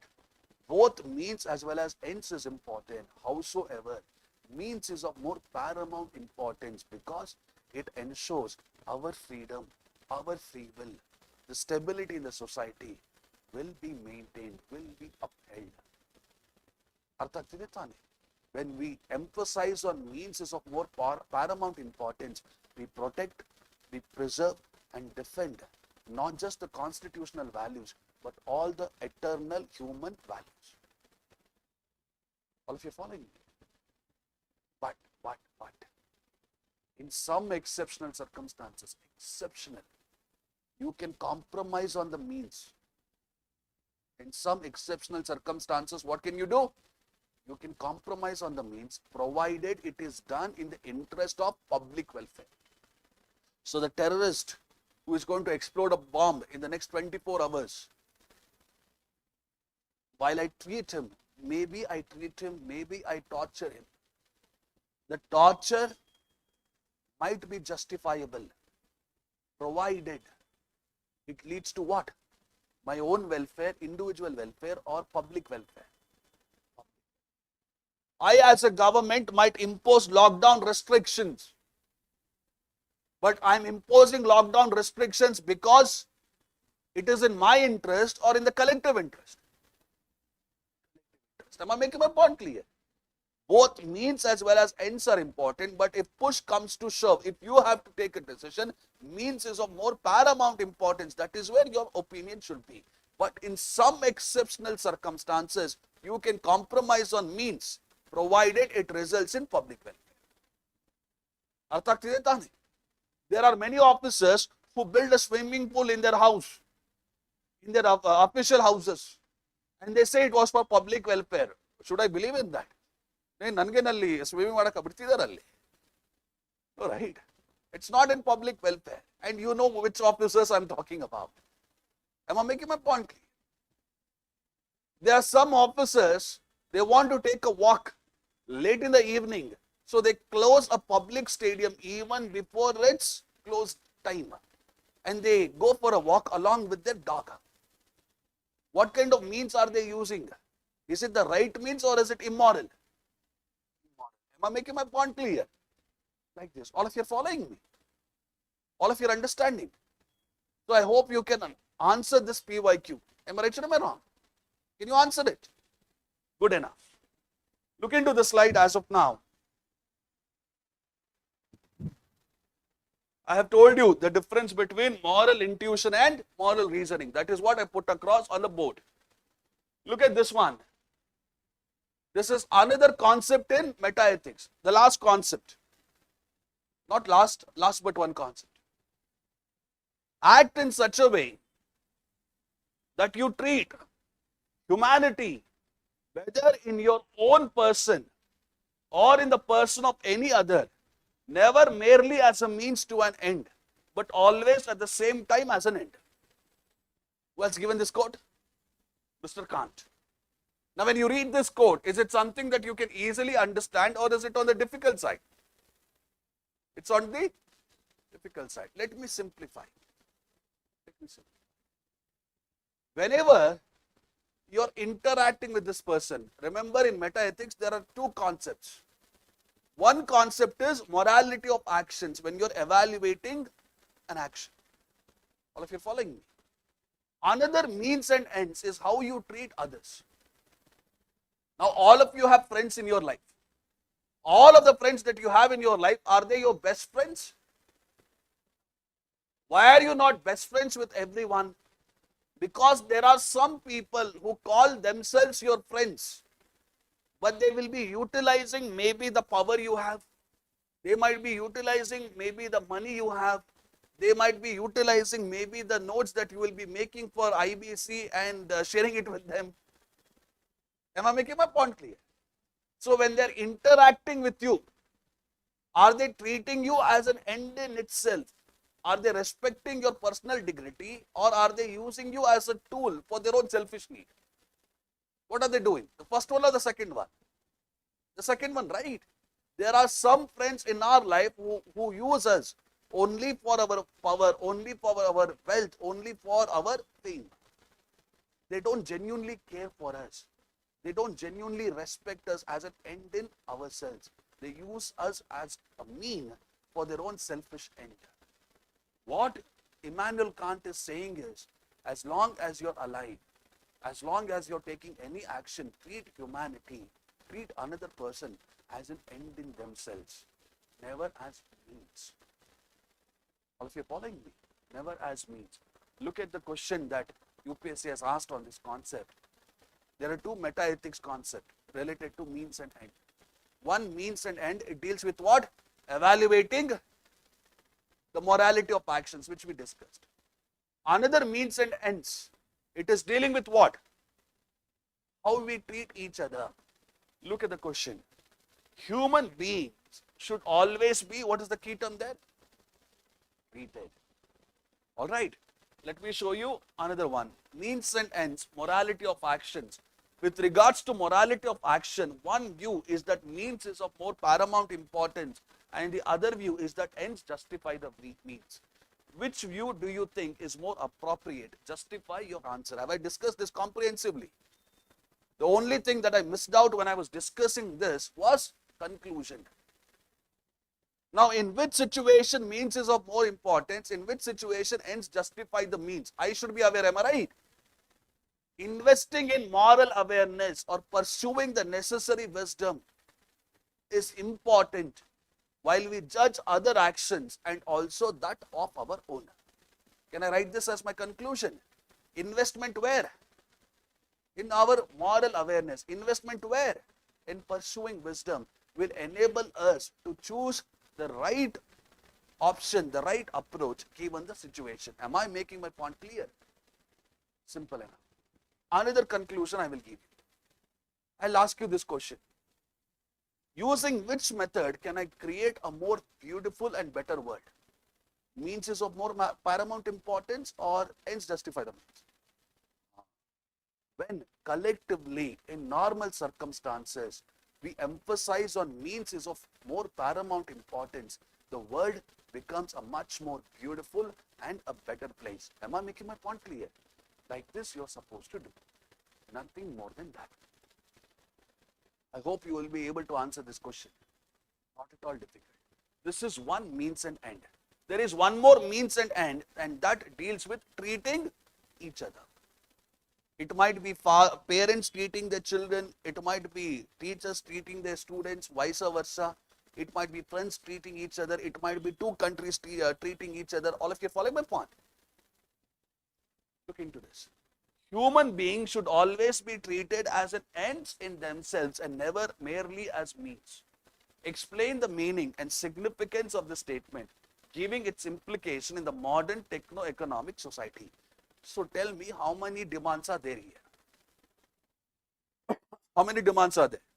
Easily you can identify, guys. Come on. There are three demands. First demand is what? Meaning. Second demand is what? Implication. Third demand is what? Significance. I think I missed. Am I right? Meaning, significance, and third one is implication. Am I right or am I wrong? Simple. Listen to me. Listen to me. I am supposed to write an introduction to this question. I need to write it within a short span of time. It should be crisp. Human beings should always be treated as an end in themselves. Who gave this perception? Who gave this opinion? Mr. Immanuel Kant. Immanuel Kant, a great German thinker, emphasized when we treat each other, we should treat others as an end in themselves and never merely as means. You're mentioning, you're adding some value. Here have they mentioned Immanuel Kant anywhere? So when you mention that it was Immanuel Kant who suggested this, you're adding some extra value to it. You're bringing some extra information to it. That is more than enough. Am I making my point clear? Next, let's come to body of the answer. What is it? What is the meaning of the statement? Let's try to elaborate.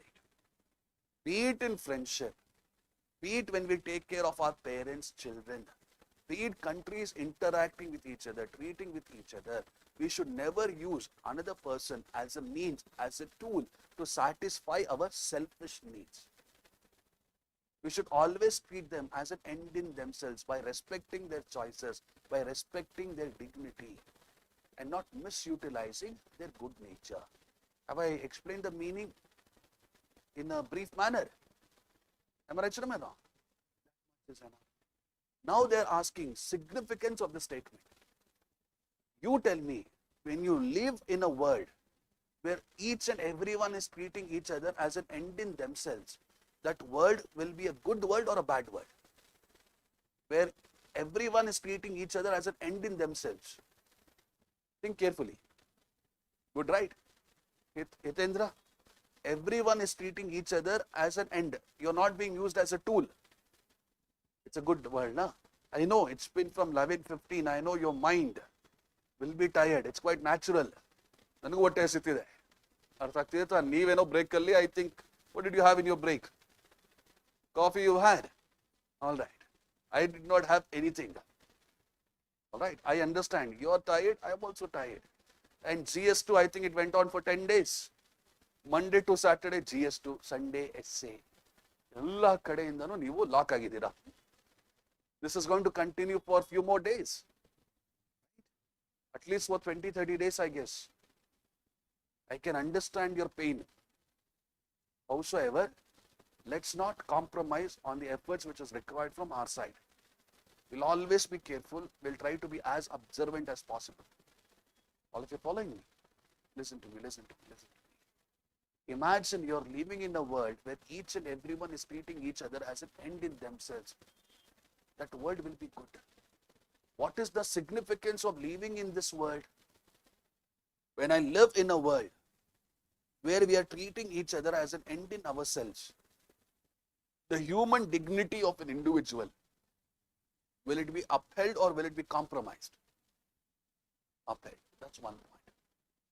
The second significance, when I'm treating each other as an end in themselves, the social trust, the cooperation in the society, will it be on the stronger, will it be on the higher side, or will it be on the weaker side? It is the same thing. When I am treating each other as an end in themselves, will I be living in a transactional matlabi world, or will I be living in a humane world? That is the thing. Am I making my point clear? When I am treating each other as an end in themselves, will I look at some other person and discriminate that person because he is from a minority religion, because he is from a lower caste, because he is a poor person, or will I try to reduce his pain and suffering? That is what I want. That is the significance of treating each other as an end in themselves. And the universal argument, when you start treating each other as an end in themselves, the trust that we enjoy in the society, the social capital of the society, it increases. Am I right or am I wrong? It's as simple as this. All of you are following me. Now you tell me, when there is a person who is treating you as an end in themselves, you're more likely to love that person, or are you more likely to hate that person? Love that person, am I right? You're more likely to follow that person, am I right or am I wrong? So imagine you're an officer, I'm treating you as an end in themselves. Government has come out with a policy. I'm trying to ask your support for the policy implementation. Will you support me or will you not support me? Support, right? So you can write arguments like this. Now, World War One, World War Two, why did it start? Sumne na. There must be some reason. Sorry? Power, yes. Other than that, superior, yes, they wanted to maintain that superiority, I agree. But listen to me now, listen to me. World War One, World War Two, both of these wars or any other war started because we started treating someone not as an end, but rather as a means to serve what? Our selfish needs, our imperialistic needs. Very good. When you start treating each other as an end in themselves, it might be a developed country treating developing. As an end in themselves. In that type of international domain, it might lead to a more just usage of resources, just usage of power. Am I making my point? Responsible usage of power. You guys agree with me? All of you. I gave you the example when earthquake happened in Turkey, rather than holding back on humanitarian assistance, we gave that humanitarian assistance. We did not impose any terms and conditions on that humanitarian assistance. Am I right? Gave it because we saw Turkey as what? Turkey as what? And an end in themselves. When I talk about China's Belt and Road Initiative, in Belt and Road Initiative, ask Sri Lanka, they will tell you in a detailed manner. Sri Lanka pledged which port? Hambantota port. You know this, you have studied this in your higher. China uses Belt and Road Initiative to treat other countries as an end in themselves, or do they use them as a means? Even to this day, if you go to Afghanistan and you ask Afghani people, who do you like? Indians, Chinese, Pakistanis? Their answer will be Indians. Because whatever investment we have done in Afghanistan, we did it as an end in themselves. We built dams for them, we built schools for them, we built parliament for them. We were not expecting much from them. Am I right or am I wrong? Humanity prospers in a world where people treat each other as an end in themselves. Am I making my point clear? These many significance. I think I've given you some 4 to 5 points. Am I right or am I wrong? This is enough.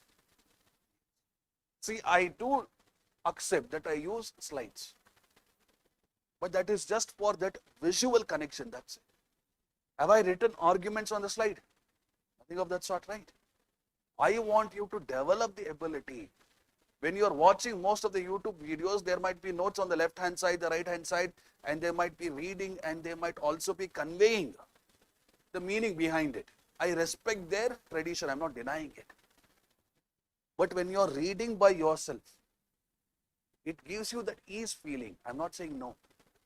But when you try to visualize the answer, when you try to push your brain a little bit more, it is irritating, it is painful, but it is much more useful. All of you following me? Meaning I've explained, significance I've explained. The only thing remaining is what? Implications. Imagine in the techno-economic society, in the technological, economic business enterprises, each and every one, technology companies, these business entities, they treat us as an end in ourselves. What will be its implications? What will be its outcome? Imagine Facebook, that Mark Zuckerberg fellow, he uses our information, he uses our social media profiles, not from a means point of view, but as an end in itself. He respects the information you have shared with him. What will be the implication of that? He respects your information. What will be the implication? Which right will be upheld? Right to privacy. Naturally, it will be upheld. Am I right or am I wrong? Imagine there is a business entity like your Complan, Horlicks, Boramanvita, all of these things. Do you remember? Now, back of the box, they mention all these ingredients. Now, do you think all of these ingredients are good for our health, or some of these ingredients might cause us problems? Imagine I treat each and everyone as an end in themselves. Will I use all these ingredients, continue to use it, or will I stop using it? Am I making my point clear? Am I making my point clear? Imagine in technology and as well as in business entities, I start treating my customers as an end in themselves. Will I obsess over profit so much at that point in time, or will I try to manage profitability, try to manage people's welfare and planet welfare harmoniously? Harmoniously, am I right? For example, let us say I am Zomato, I am Swiggy, I am Ola, I am Uber. I am treating my drivers, I am treating my delivery agents as an end in themselves. When I am treating them as an end in themselves, will I push them to deliver in the 10-minute window? Because their safety matters. Will I give them only whatever commissions that they are going to make on the deliveries, or will I invest in their social security? Social security. Am I making my point clear? Like this. All of you are following me? Imagine I am a business entity. I am treating my customers as an end in themselves. Whatever advertisements I come out with, it might be legal advertisements, I'm not denying it. But it should be ethical advertisements. Am I right or am I wrong? For example, let us say all these fairness cream advertisements, all these perfume advertisements that you have, they might be legal. I'm not saying no. But are they moral? They are pushing a narrative. The narrative is this: if you are fair, you're beautiful. If you're dark, you're not beautiful. These type of advertisements do you find in Western part of the world? Sometimes I feel we are as backward as we can be. What is the implication in a society where we treat each other as an end in themselves? We celebrate their beauty in whatever ways. We celebrate their dignity in whatever ways. These type of stereotypes, these type of unethical advertisements will not be there. Am I making my point clear? All of you. Listen to me. Have you heard of a company called as Byju's? Now Byju's, when it went and it met the students, prospective students, did they treat those students as an end in themselves or as purely means? Means. They use, some of you might have taken Byju products when you were growing up. They might have come to you and they might have asked you 3 questions. First question is very easy. Second question is medium difficulty. Third question, even a PhD holder can't answer. Whether you answered 0 questions right, 1, 2, whatever it might be, the Byju sales representatives, they used to push anxiety in you. They used to push fear in you. And based on that anxiety and fear, they used to take their products. What happened to Byju? Is it still thriving or is it on the verge of bankruptcy? In Singapore, I think this fellow was convicted as well. This. When I start treating people as an end in themselves, it ensures the longer sustainability of my company. Am I making my point clear? I will be giving you notes for all of these questions. That's not a problem for me at all. But what is my major challenge? You should develop the ability to understand. Imagine India, Pakistan, they start to treat each other as an end in themselves. Whatever animosity, whatever historical wounds that we have, will it continue or will it stop? When techno business entities, they treat us as an end in themselves, they don't have to invest so much in the marketing part. The reputation will get built quite naturally, organically. Am I making my point clear, all of you? Like this. Can you give me one more significance from a techno business entity? Imagine I am a company. Just today or a couple of days ago, I was reading this. Tata's iPhone unit contaminated groundwater. This observation was given by who? Tamil Nadu Pollution Board. Now, do you think the Tatas in that particular instant, they treated the environment as a means or as an end in itself? When the technological company and the business entities start treating environment as an end in themselves, environmental justice will be established naturally. Alvam? Question artha aitu tane? Am I making my point clear? For Prithviraj Chauhan, who defeated Muhammad Ghori in Battle of Tarin, first battle, and who lost in second Battle of Tarin, which was more important? Means is of more paramount importance or ends justify the means? You have examples here. You can use it. Look at your Ashoka. Ashoka wanted to maintain a large empire. How did he want to maintain a large empire? Initially, it was violence. Perigosha. Later on it became Dhammagosha, non-violence.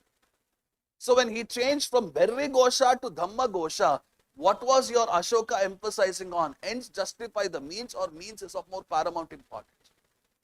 Means. Am I making my point clear? So when you look into your history, when you look into your economy, science and tech, there are n number of examples. Let us talk about science. There are some scientists who do experiments on human beings without telling the human beings that they are experimented upon. They are subjects of experiments. Am I right or am I wrong? How do these scientists justify their argument? Means is of more paramount importance, or ends justify the means? Very good. Like that. You can give even these examples. Simple enough. You might have been aware of all this Instagram, Facebook and things like that. You might see some filters in it. Instagram filters. Imagine you have taken a picture, you apply Instagram filter, you will become even more fair. With pointed eyes.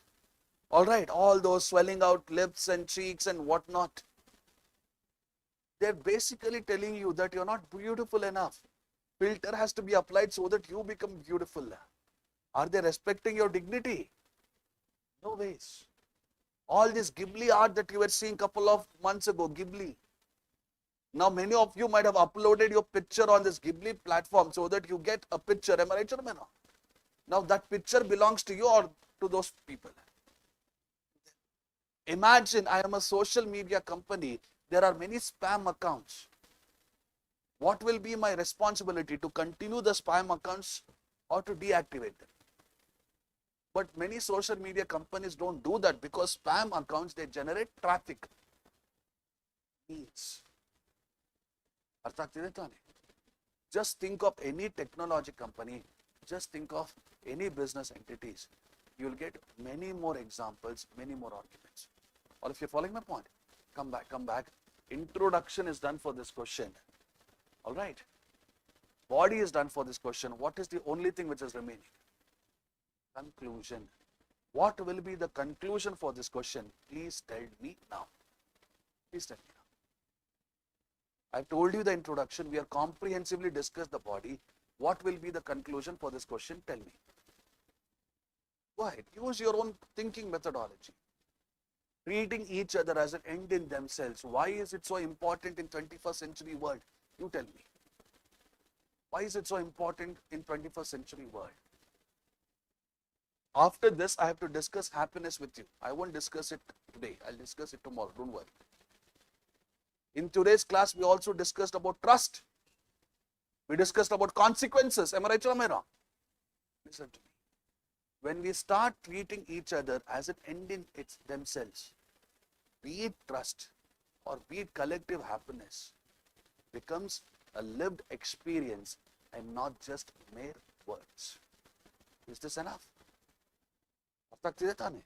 When we start treating each other as an end in themselves, be it happiness, be it justice, be it collective welfare, they are lived experiences and no longer just realities. That is all I want you to write. This today's last question is this. All right.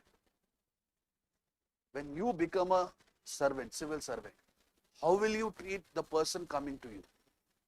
As a means or as an end? And am I right? Why?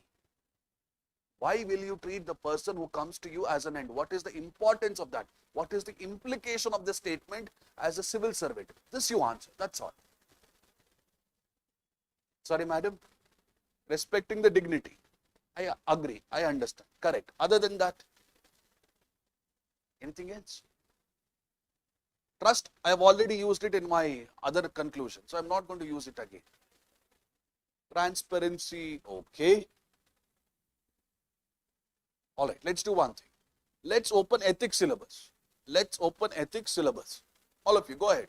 Just 2 minutes exercise. 2 minutes exercise. All of you open ethics syllabus. Ethics syllabus. Is there anything called as public service, concept of public service, dedication to public service? Is there anything like that? Do you see that? In probity chapter, there is something as public service. When we start treating each other as an end in themselves, we maintain the highest standards of public service. Can I say this?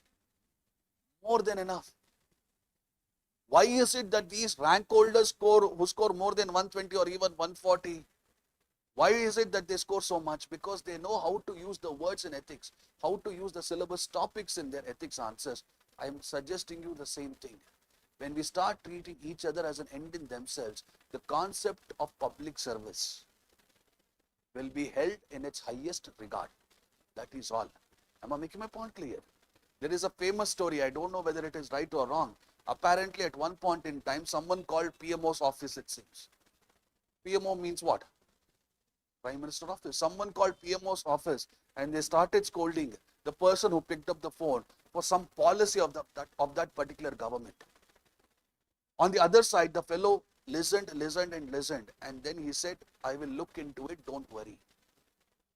So story goes, the person who picked up the phone and answered that common man's grievance was none other than Narendra Modi, Jawaharlal Nehru.